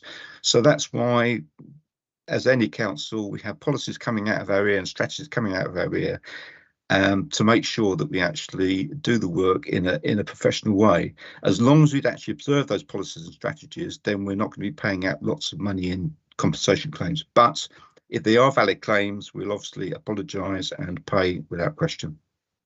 Thank you, Phil. Richard, do you want to come in? Yes, thank you. I'll drop the hand in a second. Phil, it is a fact, and I'm trying to sort of keep this within the IP investigation, so it will cost money, and you may have a policy against it, but many of the potholes, or at least the road erosions that people complain are potholes, in fact is verge erosion because of the wide vehicles that are now on the roads and people, their inability to slow down and stop. Is there any scheme or plans to acknowledge the fact that there has been, in essence, a change in the size of motor vehicles, and that some, especially the rural roads, frankly, are going to continue to erode the verges and cause problems and potential claims? Is this on your horizon, on your radar? I was speaking to Chris Allen Smith, who actually developed our asset management strategy about this, and we are looking at techniques that we can actually use to fix roads that perhaps crumbled away at the edges on country lanes, etc. I suppose there's a debate to be had. Do we want to widen roads, or do we want to put curbs on country roads, etc.? I'm not sure. I don't know if Tony's got any input onto that as to what you think we could do. You want to come in, Tony? Yes, thank you, Chair. I think you've covered it already, Phil. I mean, essentially, it's oversized vehicles going off the edge of the carriageway. That damages the ground next to the carriageway and allows water ingress underneath the road surface, which ultimately results in the damage that the council was talking about. Chris Allen Smith in our asset management team is exploring all sorts of different techniques. But it's like we were saying with flooding, these things will happen. With more oversized vehicles, heavier vehicles, edge deterioration will continue. But we always address safety issues as a priority. So if there are safety issues, then we respond to them. Thank you, Paul. You did have your hand up. You've taken it down now. Are you happy? Yeah. Can I come back, Terry? Yeah, I'm happy. Thanks. Okay, you come back first, then, Richard. Yeah, please. Just briefly. Thank you, Tony. My question really was based upon the fact that this is this ongoing problem is going to be a continuing drain upon your maintenance regimes, and in these harsh fiscal times, one wonders whether a stitch in time might possibly save nine. I leave it to you. We've raised the issue. You've given me the answer, and I fully accept that that's the reality of the situation. But I'm just thinking of ongoing costs to this authority. Okay, thank you, Richard. I think that's what we tried to. Tony tried to recognise. Paul, did you want to come in, or are you content? No, I'm content on this one. What Richard asked about covered my area too. Okay, good. Thank you, and thank you, Tony, for your comments on that. The next item is another one which is dear to our hearts. Ian, you want to take 20 miles an hour? Yeah, please. Yeah, thank you. Thanks, Chair. Bear in mind, we're not talking policy here. We're talking about money. Yeah. Yeah, absolutely. Yeah. So no, thanks, Chair. No, I mean clearly there's, as I think as colleagues know, and obviously you'll know, Phil, that there's a lot of demand around 20-mile-an-hour limits in our towns and villages and across our communities. And the challenge is how we can make those things happen. So the question, I think, what I wanted to pick up with you today is how can we increase the number of roads with a 20 mile an hour within our 20 mile an hour speed limit strategy, but within our existing budget? It's a very interesting one, because everyone says, oh, everyone wants 20 mile an hour limits, but we're finding through consultations that they're not as popular as some people would have us believe, because there's quite a few schemes that are not proceeding. Now, the positive point there is, if a scheme at the top of the list is not going to proceed because of no local buy-in, there will be money available to actually go further down the list. So that's one answer to your question, that even though you might have not made the cut to date, because of money being made available from the schemes not going forward, there might be more money for those schemes. We have, during our investigations, actually got economies of scale by merging schemes, putting areas together to make bigger schemes, whereas some were less priority, they've been added to the more high priority areas. But at the end of the day, we have a finite budget. We're not in a position to actually allocate any more funding to this situation at the moment. I won't go into policy here, but that's the financial realities of the situation. We are working very innovatively to put these schemes in place. We are saving money wherever we can, and we are carrying forward money that we're not using on aborted schemes. Could I just come back here? Yeah, please. Yeah, no, I mean, I understand what you're saying, Phil, although I have to say I think there is some issues around how we do the consultations and getting that wider knowledge from the public that actually there is a consultation. But I guess, are we looking to what maybe and looking to what other councils do around the country? Well, there's a lot of evidence around that other councils are taking forward 20 mile an hour schemes in a different and indeed probably perhaps cost effective, but maybe cheaper ways. And I guess that's a question as to whether we've got any lessons to learn from what other authorities have done to extend their 20 mile an hour limits, but within their existing budgets. Yeah, stick to the budget side of this, Bill, if you can, please, rather than policy, yeah? I think you'll just have to bear with me so I can answer that question which has been asked. We have looked at other areas, and we say Wales in extremis. We've briefly, Chair.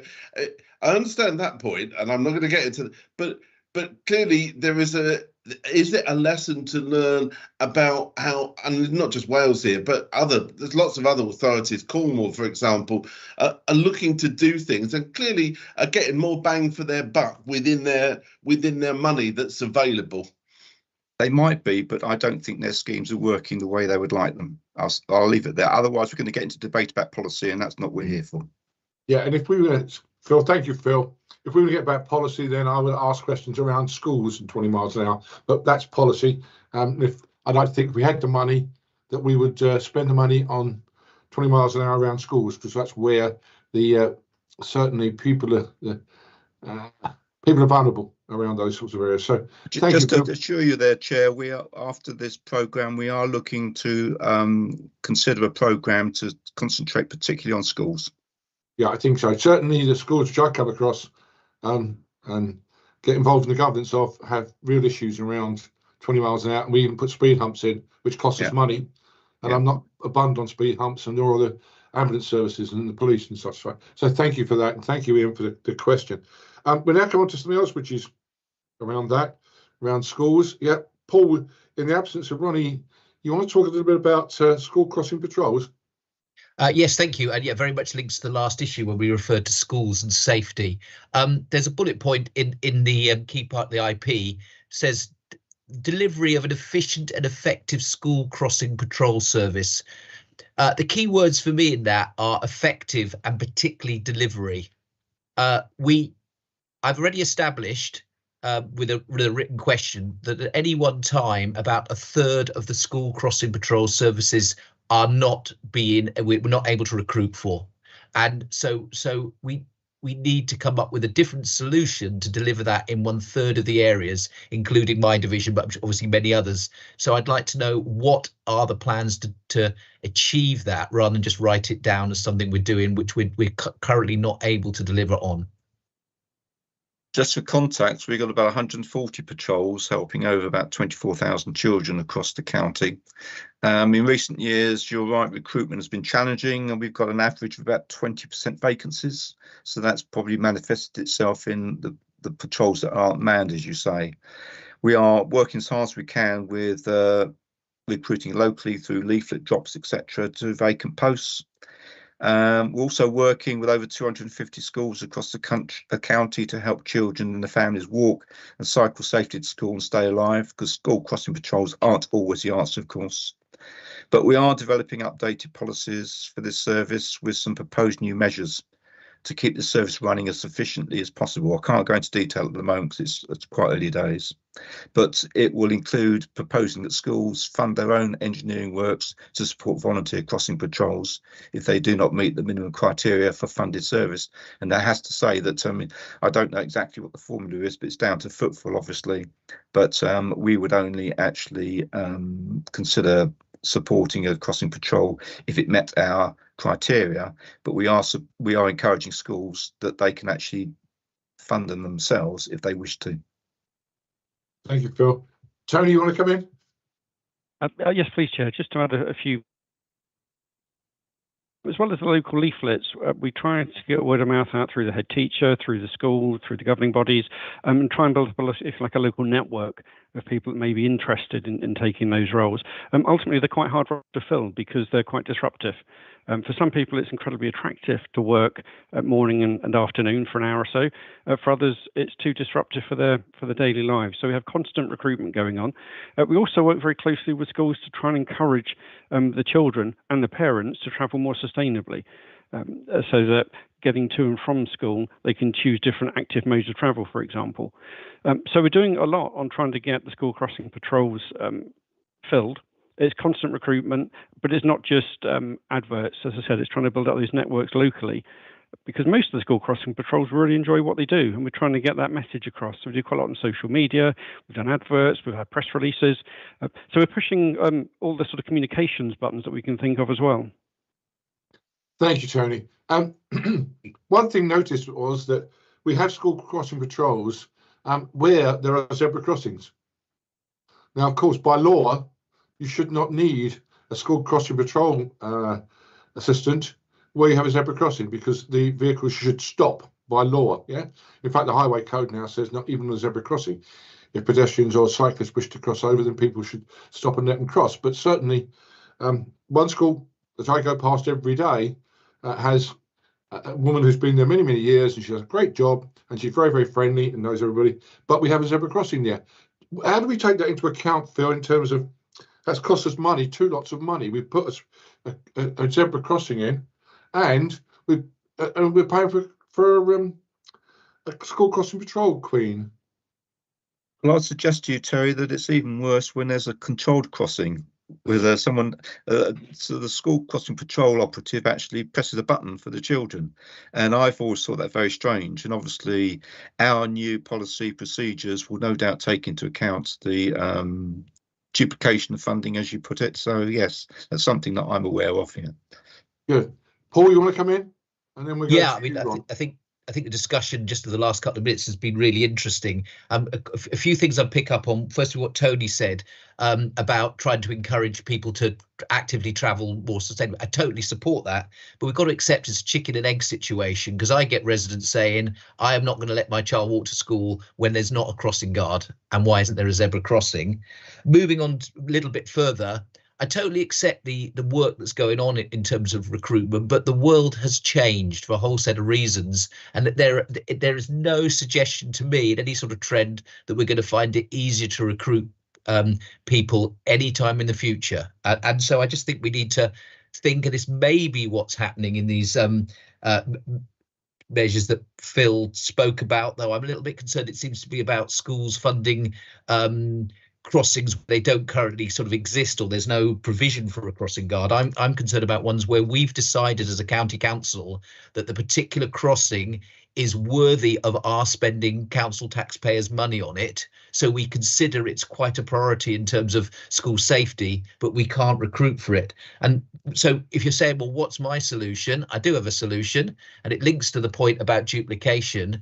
I think that it is, as Terry and Phil have said, not appropriate that we have school crossing guards and zebra crossings. I think that's a potentially a waste. But I do think we could look at it the other way around, where we find ourselves unable to recruit crossing guards for any length of time. There should be the opportunity to switch that around, remove the funding for the crossing guard, say there will never be a crossing guard at this point, but there will be a zebra crossing installed.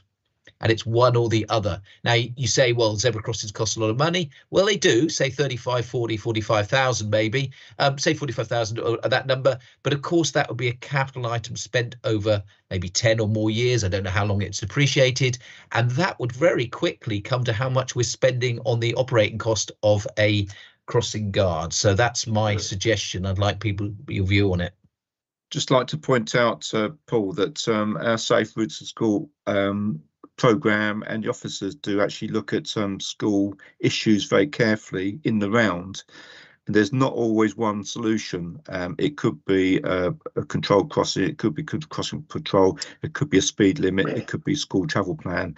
We do look at these things in the round and we try and find the correct solution for each issue as they come up. Yes, if I could just come back, I know Ron's just on there, but my point about that is if you install a controlled crossing or a zebra crossing, you know it exists every day as a provision to keep children safe. If you say your judgment is, well, we won't have those, but we'll have a crossing guard, you cannot guarantee that. And you can't guarantee, it's not a question of suddenly being off sick for a day. We're basically putting ourselves in a situation where we may know month after month, year after year, we have an area where we say there ought to be some provision for greater crossings for school children, and we know we're not going to be able to deliver it. Takes me back to my point about saying in this IP delivery of. I'm just saying I'm not convinced. Okay, Paul. I think one of the twists there, of course, you put a pedestrian crossing in, and yes, it costs a lot more money. I'm not terribly sure if your £30,000 estimate is a good number. I thought it might be more than that, but it does mean. Sorry? It is more than that, yeah. I think it is. Certainly ones I've been investigating. But of course, the other advantage is that it's there permanently, not just at school time. And so other pedestrians can use the zebra crossing, and therefore it has that effect as well. Ron, you want to come in? Yes, please. Yeah. First of all, I'd like to echo support for your last comment, Terry, in the fact that we have an old, our demography is an older population going on because of health conditions and people's and so on. And so in actual fact, that pedestrian crossing could be very useful for our older population during the course of the day. However, moving on to the point I wanted to make, when we're talking about safety around schools, I think we also have to take account of the fact that they're part of the problem and the danger to children is the parents themselves. Especially those who insist on wanting to park immediately outside the school in order to drop little Johnny off, and they won't want to travel more than about 2 yards. And I have seen instances in the park where parents are drawing away from schools, ignoring the fact that they're putting other people's children at risk, and as long as their child is safe. So I think we have to recognise that's a factor. And so what I would like to ask is, when we actually put in pedestrian crossings, school guards, whatever, do we actually plan to put in guardrails or barriers along the immediate footpath, pavement outside the school, so that parked cars, the children dropping off, people dropping off their child at school can't park immediately outside the school, present an obstruction to vision, and therefore add to the danger? Could we not have that as I don't know what the cost would be, and would it wrap up the cost a lot? Are we getting into policy now here? Well, that's why I added a bit about cost at the end, Phil. I realised that's what I was doing. Yeah, I think, Phil, if it's part, I think it's part of your going forward when it comes to schools and school crossings. yes, you have to consider railings. The other big advantage behind railings, of course, which does cost money, is you put immediately by the exit or the entrance. That way, the children can't run in the road. So that's. You're on my wavelength, Terry. You're on my wavelength. So Phil, we'll leave that in your hands. We know it's going to cost money, plenty of money to do those sorts of things. You can't do every school, but as long as you are investigating. Tony, you want to come in? Thank you, Chair. Just very quickly to add that outside schools are usually school keep clear markings, which can be enforced by the police or the local authority. And so this isn't just a question about physical infrastructure that then needs the cost of installation and maintenance. This is also a question about enforcement from other public sector bodies. Sorry, if I may immediately, Terry. Sorry, Anthony. That may be in an ideal world, but the police are normally under pressure with other things. They haven't got the time. You might get a very enthusiastic new PCSO who might take an interest, but then all they do is stick a letter under the windscreen of an offending parent saying you're parking in an awkward place for other children. And as far as local authorities are concerned, I don't think I need to. I think we're getting into detail here, Chair. Yeah, just not for this. Let's pause. We're talking about costs for here. We've got to find. Costs are enormous, and policing and local authorities are under enormous pressure. I think it's got to be static means for the next 2 or 3 years because, as Paul said, it's capital expenditure. It's if you put a line of barriers up. We'll leave that with you, Phil. As you can see, we're quite keen and enthusiastic about this, and so we'll leave that in your capable hands. And we know you have some money in the budget to do some of these things, and you have a process in place. But of course, yes. It's all about money and putting in the right thing. But when it comes to children's safety, it's pretty high on everybody's agenda. So thank you for that, and raising those questions. And thank you for supplementaries from Ron and Ian. We are on time. In fact, we're a bit ahead of time, which is good. There's one other thing, Phil, which came up in our discussions, which was about what we do about aging assets. We describe some of our assets are quite aging, and we imagine that the money we're spending here on our assets, many of which are, as I described, as not are aging, not up to date, not recent, etc., etc. How do we go about looking at what we can spend on those and how we need to direct the money towards aging assets? That might be bridges as well, I might add. Well, we obviously survey our assets very regularly, and I'll say to you that if you went down the Ringway depots, you'll see a lot of lamp columns lying down, old ones and new ones, because they are being replaced as a regular programme. We look at safety barriers, etc., and bridges to see what needs to be done there. And I mentioned earlier that we've identified that we've got some safety issues on some safety barriers, and therefore that's some of the money from the government will be used on that. So we do monitor our assets very carefully. We make sure that we actually replace them in good time to keep them safe and not falling on people. Our asset management approach is well established and actually is designed to actually elongate the life of our roads as much as we can in a cost-effective way, and we do that very well. I mean, we do get potholes, yes, because roads do age and they do crumble and they do crack, but overall the quality of our roads is in good condition according to DFT statistics, and they continue to be so. So yes, we do monitor our assets very carefully. We do identify when we need to replace such things as lamp columns and safety barriers, and we do have a very sophisticated means of surveying and fixing our roads to keep them safe and operational, basically. Thank you, Phil. I know we have some roads which are concrete because they're pretty old, and they are not just a matter of maintenance; they're a matter of ripping up and starting the road again in this day and age. And I think we probably all have roads on our patches that fall in that category. And we know it's a very expensive exercise to do that rather than just what we do, top dressings of any or top surfacing of any sort. Yeah. I mean, to be fair, a lot of delaminations are because we put black stuff on top of concrete, and that's one of the things we do. I mean, we have experts to actually look at our roads and actually advise on how they are treated. And if you're talking about a full plane and inlay resurfacing, you're probably talking about 4 times the cost of surface dressing, etc. And the life of the asset is not going to be that much longer. So we do actually try and find the most cost-effective way of actually addressing our assets. I'd love to go around and resurface everything when they start crumbling, but that's just not the case. We have to use the appropriate treatment, considering how long we think we can elongate the life of that asset. Thank you, Phil. Yes, we noticed in the IP numbers there that there was significant investment in the highways in Hertfordshire, and it's increasing every year that we're seeing, and we would encourage you to do so. Any more thoughts and comments before I wrap up 10 minutes early, or 5 minutes early, 10 minutes early? Yeah, come in, Tony. Haven't you got a If question? I may, Chair, just to add to what Phil was saying about asset management, we don't employ asset management only on our carriageways. We use the same approach for our intelligent traffic signals, for our street lighting, and for other assets as well. So, and the whole idea of asset management is to get the best bang for your bucks. So it's not just carriageways, we use it across the service to get the best outcome and value for money for the authority, as this conversation's about the money. Yeah, it is, yeah. I think public interested probably in the roadside. Ian, you want to come in?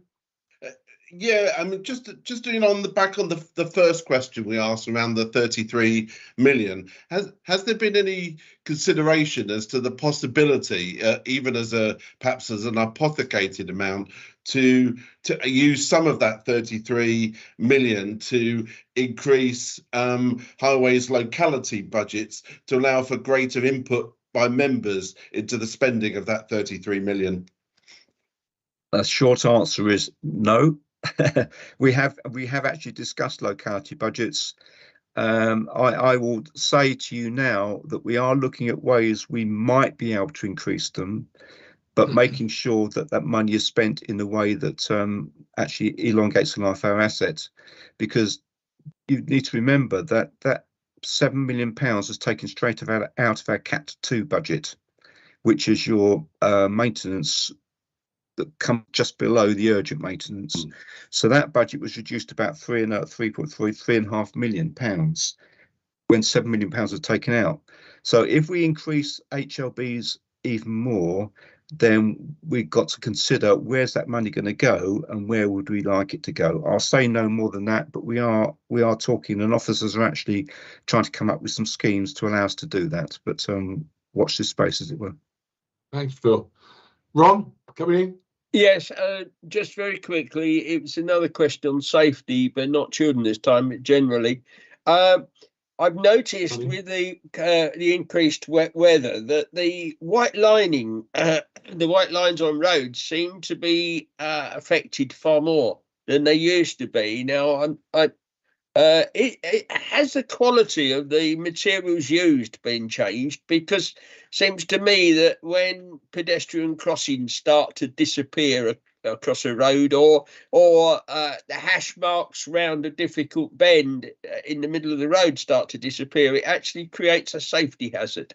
So I'm wondering whether or not we've tried to save money by reducing the quality of the white lining used, or whether or not it's just a natural factor. If you can concentrate on the financial side of that, Phil, please. Yeah, sorry, Terry.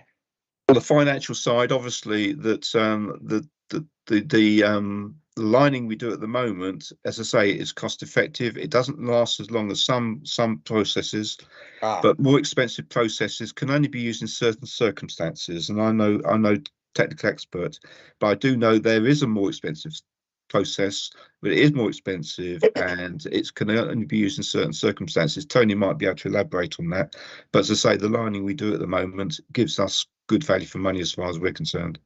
So would it be fair, Phil, to say that we're having to stretch the budget to cover all the lining, and that means possibly lowering our ambitions? In a way, yes, but we have actually committed more money to enhanced maintenance. That's within the £3.9 million enhanced maintenance. That includes road markings, etc. But Tony might be able to give you more technical advice on that one. Yeah, certainly. We haven't changed the quality of what we're putting down at all. It's also worth reflecting that in recent years we've actually increased the amount of money that we're spending on lining, and we've had that over the last couple of years, so we've spent more and more money on lining. The product that Phil was talking about is abbreviated to MMA, which can only be used on newly laid surfaces. The rest of it is, if you like, the more traditional paint. We've got to also remember that we've got larger and larger vehicles. As you mentioned earlier, that they don't just get to the edge of the roads, they also wear out the middle of the roads where the lines are. And that, I think, is going to continue as a trend. Vehicles seem to be getting bigger and bigger. So we have been spending more on lining. I'm not aware of any change in the quality. I think it's one of those just natural things that lines wear out. Thanks very much. Thanks, Tony. And of course, more and more electric vehicles, which are a lot heavier than petrol diesel engines, that's going to start to have an impact, perhaps. Well, team, thank you very much indeed for your contribution. Terry, have we got another question on the A10? No, I've taken that one out. Thank you, Richard. Okay, sorry, mate. I'm obviously working on a long list. So, thank you, team, for your contribution and your additional questions. I think try to keep it on to finances. It's a subject which is near and dear to all of us, is highways, because that's what the public want. So thank you, Phil. Thank you, Tony, Mark, Simon, and thank you, Shannon, also for arranging this. David, do you want to come in? David Andrews? As we wind Yes, up, thanks ever so much, Terry. Well done to you and your members for finishing well ahead of time. That's superb. And thanks to the officers and contributors. That's wonderful. Nothing more for me to say at this stage, just to invite you and remind you and invite you to return to us at 11:15. The same link, the same channel. So if you just want to be discreet, turn your mic and your camera off, and then come back to us at 11:15. Initially, we will go through the recommendations emerging from Portfolio 5, the environment, but I found it fascinating yesterday, watching several sessions, and I suspect you will as well. And that will queue you up nicely for your own particular recommendations coming forward at approximately 11:30. So until 11:15, the team here in County Hall will be beavering away on potential recommendations. Thank you all. See you in a bit later on. And we're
Councillor Andrews, we're live. Thank you, Teresa. Good afternoon. Sorry, good afternoon. I'm ahead of the curve here. A very good morning to you again. Thanks for coming back at 11:15 promptly.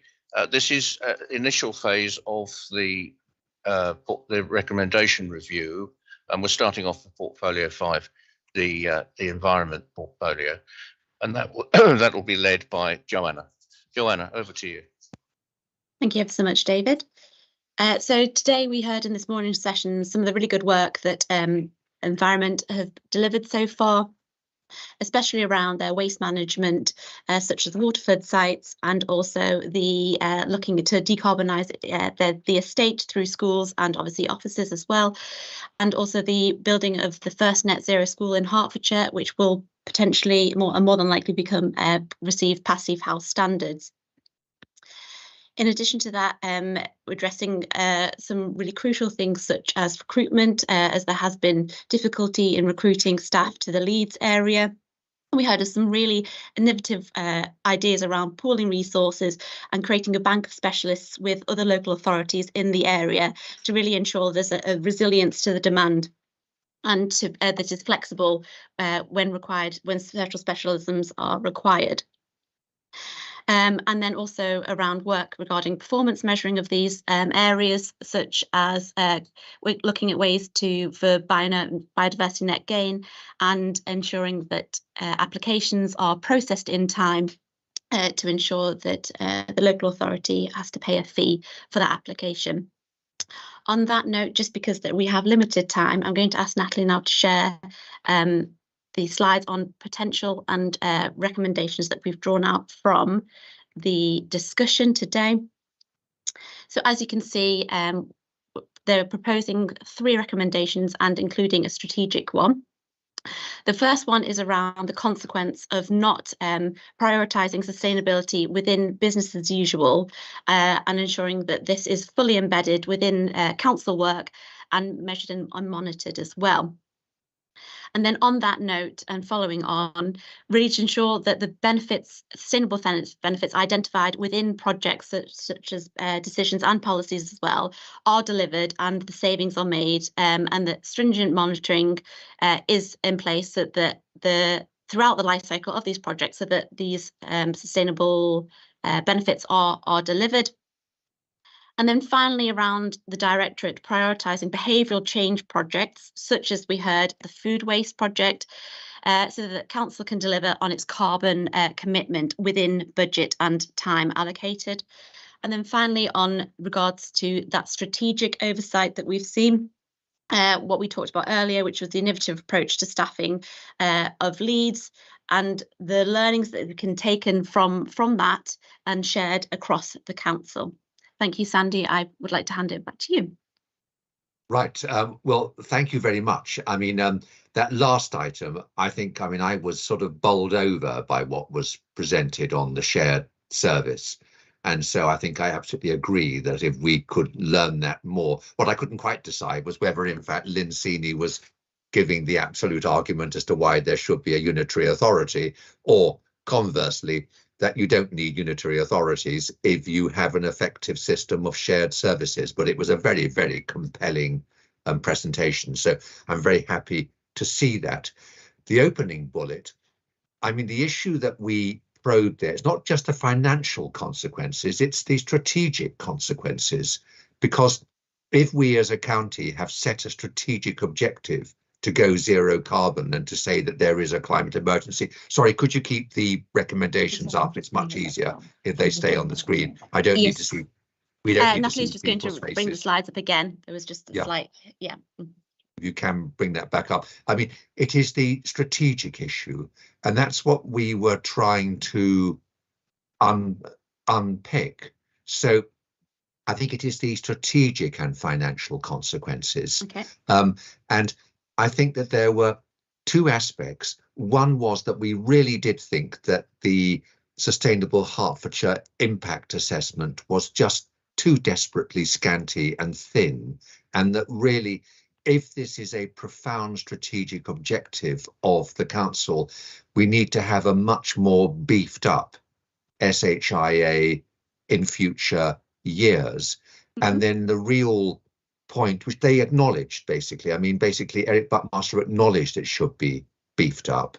And then looking at your second bullet point, it's actually how we measure and monitor. And again, to be fair to him, he did say that proposals were going to be brought forward to the Environment Panel, but it is absolutely this stringent measuring and monitoring. And I think that it's not, the sense I had was they talked about the good things that they were doing, but the unwritten story, which we probed, was that actually, because of lack of budget, they are not going to be able to deliver some of the things that they would ideally have had in order to achieve our objectives. So that's what needs to come through. So I think some tickling of those first 2 points would achieve that. And I totally agree about the and I half wonder whether that isn't a strategic point, but I mean, that is something that we will probably discuss at the OSC. You know, I do actually think that it's such a strategic imperative to tackle climate change. But I agree about the bottom one being really intriguing. I think we were all thrilled actually by that answer. I think we'll come, whether Colette will say no, it was a terrible answer from Lynn Seeney, but my own view is it was it was really, really interesting. And I'm sort of less bothered about the third one. You obviously picked that up more than I did.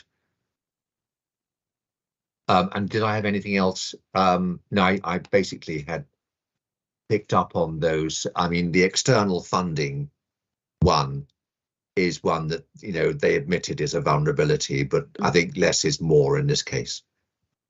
Thank you, Sandy. Can I just clarify one point? You referred to a further strategic recommendation regarding climate change.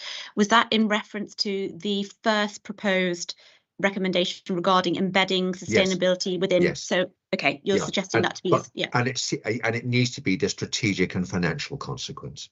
Okay. But it's not just financial consequence, and it's back to, as I've tried to say all the time to my group, that IP scrutiny is both about, is the budget robust, but secondly, is the budget going to deliver our objectives this year and in 5 years' time? And that's what we should be focusing on. And I just did not get the sense that we were going to be able to deliver on this. And it's not their fault. It is just that money is not there to do the things that we would like to see being done.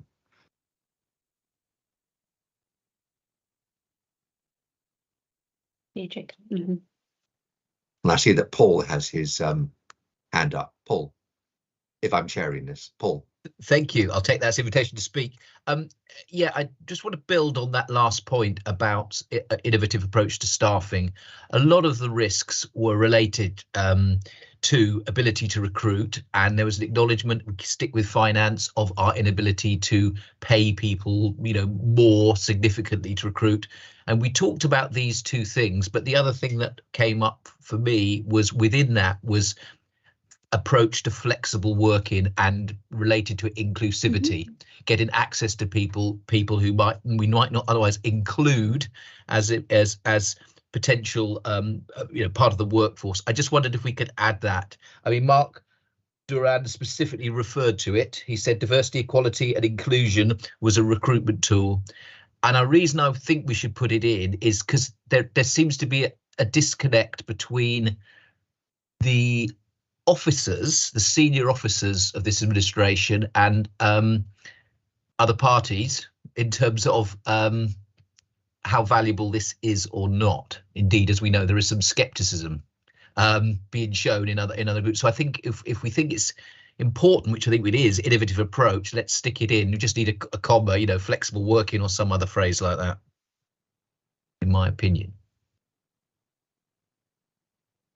I mean, it was just, the whole thing was fascinating. And this bench, this idea that there's a bench of experts, which is more expensive, but allows you then to demonstrably show to districts and county in partnership, look, we're actually using this and it's costing X, and it would be cheaper for us to hire somebody that we all share. And the idea that rather than being a lone singleton in a district council and being miserable, you actually are with sort of chums and partners and work across the piece. I mean, it just, you know, it was very powerful. But I just totally take Paul's thought. I mean, Lynn's amazing comment. She said that they weren't necessarily people she'd take to a party, or only take them to a party where there were fellow archaeologists or fellow whatever, you know. But she said, you know, they just have these fantastic skills, and somehow we have to create, if we can't do it financially,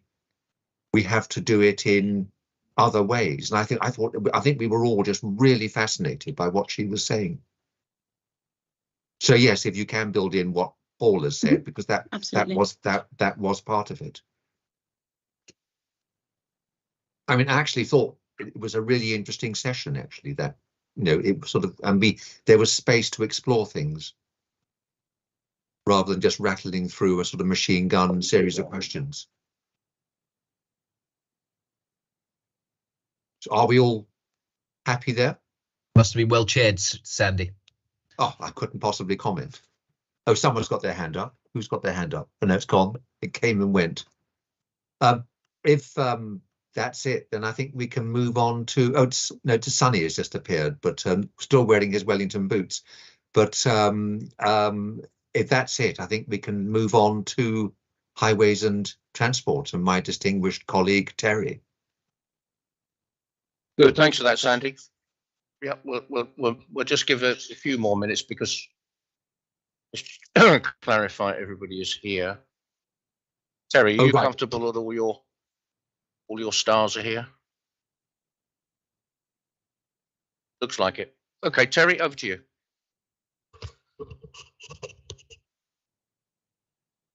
I'm muted now, so you should be able to hear me. Yes, it looks like I'm just looking at the screens here. So all my team and more are here. Colette, you're quite welcome to participate if you want to, but you weren't at the session, so you might want to go on off camera. Terry, I was going to do a quick summary. Okay, then I'll invite you to do that, Natalie. I'm just making sure we're all here at the moment. I think we all that's here want to be here. So yes, Natalie, you can please a quick summary of what the thoughts were. And we'll do this. We'll do the same pattern as previously. I'll just do a quick summary. Joanna will bring up some proffered recommendations, and then I'll hand back to you, Terry, to lead the debate among the members of your group as to what they want to do next with it. So quick rattle through highways and transport. I think has been a theme throughout the portfolios to date is a focus on prevention. Actually doing something sooner prevents the costs rattling up. And you heard that with particularly around maintenance and targeting patching prior to resurfacing, or the money goes immediately to resurfacing if that is, the surface has deteriorated to such an extent. That you heard that there is monitoring of work to prevent any unintended consequences, the blockage of drains or etc. To ensure that the work is completed to a good standard. I think there was a degree of honesty from the cabinet member and officers around the re-procurement of the new contracts, and actually inflationary pressures are bearing down on those, and that we all know that highways inflation is always a much higher rate than is the general course of things. Around buses, again, as with the previous portfolio, talking about behaviour change to encourage greater use of buses, but actually there are limitations within what the county can flexibly do around that, because it only accounts for 5 to 7% of the contracted service. Everything else is provided by commercial providers. The executive member did talk about franchising. There's obviously some further news to come out to panel around that, but I mean, he was cautioning the setup costs being very significant of around 130 million, and a risk, should that route be taken, that that cost plus operating costs, the income generated may not match it. So I think he was kind of putting a reality check on that one. as we know, Hertfordshire is a rural county with lots of small lanes, and there's trying to safeguard the asset around those lanes to ensure that it's usable by all users, be that buses, cars, horses, bicycles, walkers. But there is a concern about the damage of oversized vehicles, and that the service is exploring solutions to potentially address that. There was quite a lengthy conversation about school crossing patrols, which we might suggest becomes a recommendation, but maybe one is what is a strategic one, Terry, because it fits in with both the preventative themes, which I mentioned were emerging across the portfolios, plus staffing, because it was highlighted that 30% of the routes are unstaffed, and the difficulty of what used to be regarded as quite a nice job is now seen to be disruptive for people, was the word I think that Tony used, that, you know, an hour in the morning, an hour in the afternoon can actually significantly limit people's ability to do other things. And it's a bit of a chicken and egg situation, that if you're trying to encourage alternative means of attending school than being dropped off in a car, parents and carers are probably going to be looking for some assurance that crossing patrols or their equivalent are in place before they allow their child to cycle, scoot or walk to school. And then you challenged around the ageing asset, and were given assurance that the asset is regularly surveyed, and it's not just around roads, it also includes traffic lights, etc. And then there was discussion around locality budgets and the possibility of how that might be utilised to look again about elongating the life of the assets, etc. Then if Joanna could just bring up the recommendations. It struck us that there was the possibility of highways and transport to ensure that its targets are met within budget, is stress testing and modelling inflationary pressure is robust to ensure that the Directorate meets its ambitions within budget. I think there would be a concern that if inflation or other pressures increased, whilst the aspirations are outlined in the IP, if the budget was insufficient because of those inflationary pressures, etc., that they would not be able to possibly meet what they're setting out. And then the strategic one is what I was highlighting around the crossing patrol. We've already picked up staffing with various guises throughout the portfolios, be that career development, remuneration, the flexibility of a career, etc., alongside the previous one. So we're suggesting that is the staffing for crossing patrols is included, and also it appears within the preventative strategic recommendation we're suggesting OSC considers, because we know that will contribute to health and well-being of young people and potentially the people who may be accompanying them to school. And at that point, Terry, I'll pass back to you. Yeah, thank you, Natalie. I think we need to, that's strategic. We need to not just school crossing patrols, we need to look at other things around schools. But yeah, Ian, you want to come in? Yeah. Well, two things. I mean, one, to say you didn't pick up, Natalie, the discussion we had around 20 mile an hour limits in the in your feedback. I have to say I was deeply disappointed in the response from the executive member. It's absolutely clear other authorities are getting more bang for their buck than we are, and we don't seem to be really prepared to actually look at other slightly more innovative approaches to looking at how we can deliver 20 mile an hour schemes within our budget. But actually deliver some more of them, and I found that quite a disappointing response. And just while I've got the floor, Chair, it's actually quite disappointing as well that that the proposals around locality budgets aren't actually as part of this IP and are somewhere further down the track. And I do think that is something that that we should be commented upon. Okay, well, certainly around locality budgets, highway locality budgets. I have to say that I know that officers get very frustrated with when we come in about highways locality budgets, because some of the things we come in for, yes, are very parochial, very local, and there's, if the money was going to be spent, there's a higher priorities than some of the things that some of us put in our locality budgets, highways locality budgets. So I know that's a frustration for officers and probably portfolio as well, but certainly that comes back sometimes. Paul, you want to come in, please?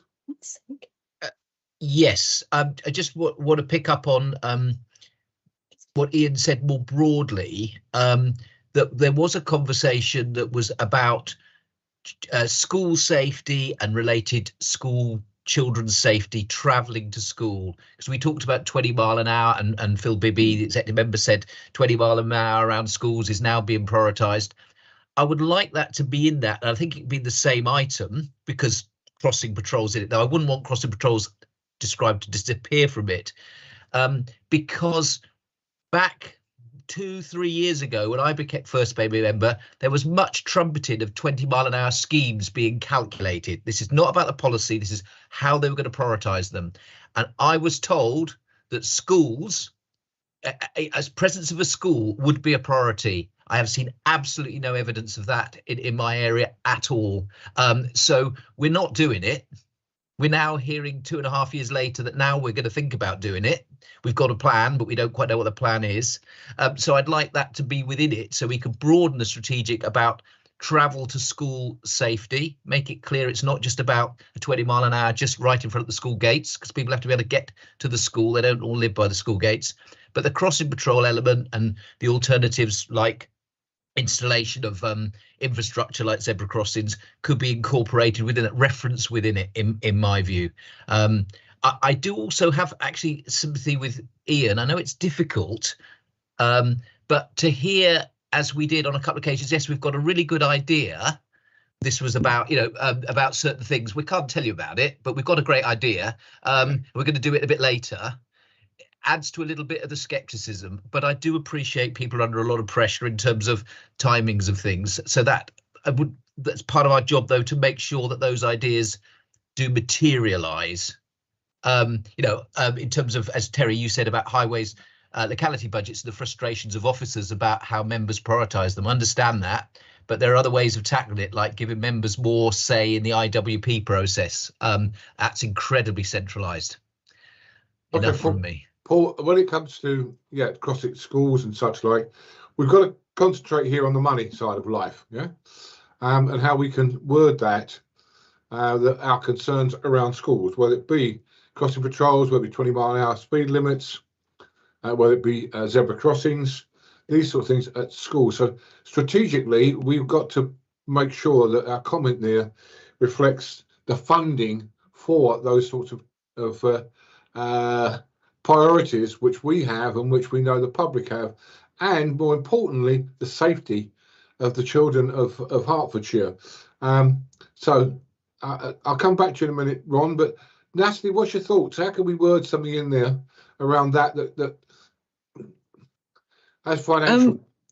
I think you're actually suggesting additional funding being found for safety, because it's moved on from crossing patrols into that broader children's safety and what facilities are built around schools to ensure that safety. So you're asking for additional funding. The other option is, if this is deemed to be more policy, it's whether it's more appropriate for this discussion to be picked up when the IP proposals go to Highways and Transport Panel. Can I just chip in? I know Ron's ahead of me, but just specifically on the funding, actually, we didn't quite hear that. Absolutely, it's about funding. We heard the executive member say that various schemes, he said local residents don't want various schemes, and there was an opportunity to transfer the money that been set aside for those schemes to schemes outside schools. So we're talking about this one about diversion. With school crossing patrols, the same thing. We heard that we have school crossing patrols and zebra crossings, so a duplication in some places, and we have neither at other places. And there is a way, my idea was to divert. So in other words, where we currently pay, or at least budget to pay, for a school crossing guard, for example, in several places in my division where there have been none for ages and ages, we simply take that money out and divert it across to the capitalised spend on a zebra crossing. Ron, you want to come in? And we've got yes, 5 please.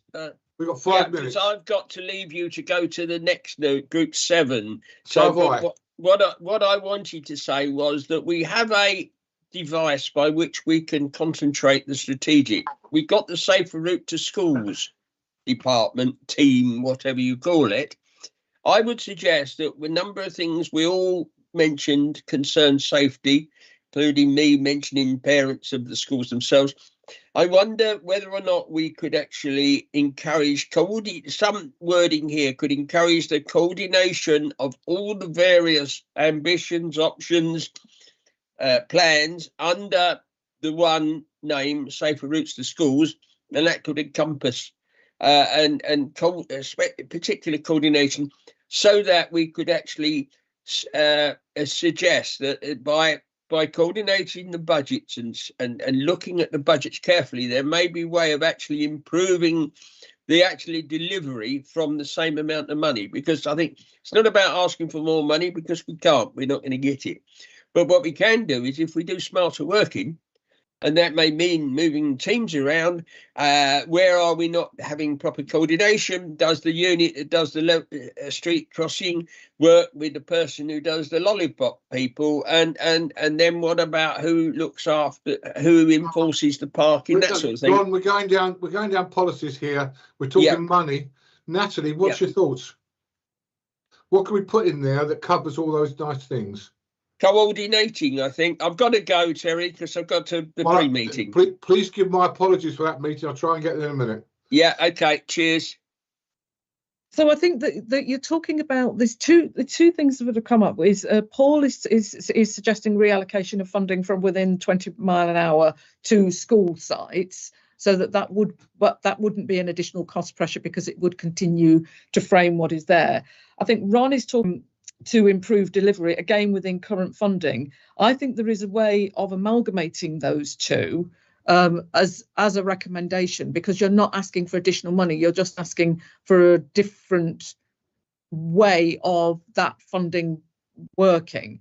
Can't come up with wording immediately, but what we are proposing to do is that you will have the wording for both of the portfolio's recommendations from this morning with you by the end of the day, so that you can then have it gives us a chance to fine tune that wording, get it to you, then you can have further deliberation on it. But we will need it back in final wording by 9 a.m. on Monday, because we need to make sure that OSC have got the recommendations from these portfolios for its work of business on the 2nd of February. So if you leave it with Joanna and I, we'll come up with some more wording to get that out to you, and then that will give you some framework in which to have further deliberations if necessary. Ian, you want to come in quickly? Yeah, I appreciate I'm in the minority here, but I still believe that if we actually look at ways that we can increase the value of our 20 mile an hour budget by looking at what other authorities do, we actually can deliver some of these things within our existing budgets and get more bang for our buck. As I mentioned 3 times now, I'm really sorry that's not in there, because it really just is an approach that this council should be looking at and seeing how it is a value for money approach as well. Okay. If I may observe, Terry, along those lines, let's have a look at it. Yeah. Get it back to me, and I'll have a roads around it. But Richard, we've got to go soon. Just quickly, if I may observe, I hear what Ron is saying. frankly, he's talking about a policy change which needs to go through the panel. This is a budget about delivering what the executive member of the directorate are currently doing, not where we should be going. And I fully agree with him that you know, just because we do it this way at the moment, that isn't necessarily the way we need to do it in the future. But he's talking about policy. It's got to go through panel. I can't see that we can make a recommendation that will actually carry out what he wants. That is to look at alternative methods of delivery at this stage. If during the course of the year, once we set this budget, better methods of doing it, they can bring it to the panel. It can go through due process, and they can change their methodology. Okay, that's it. If you take it that way, that sooner or later they've got to take it to the cabinet panel, because it's much of it's around policy as well as funding. Okay, will do. I'm sorry, but I've got to guillotine this meeting, because otherwise David will crawl all over me, because I'm about a minute and a half after. No, it's not exactly 1:45 now. 12:45, 11:45. No, that's excellent. That's excellent, Terry. Thank you for that. And thanks for those. Thanks very much for the contributions there. That brings the morning session to a close. And we've got portfolio 7 and 8 this afternoon, commencing at 1:15, and it follows much the same sort of program. Whilst I got you, and some of you may not be back this afternoon, it's just I think entirely right that I should thank Democratic Services, who will beavering away in the background. We've got Carly slaving away for us.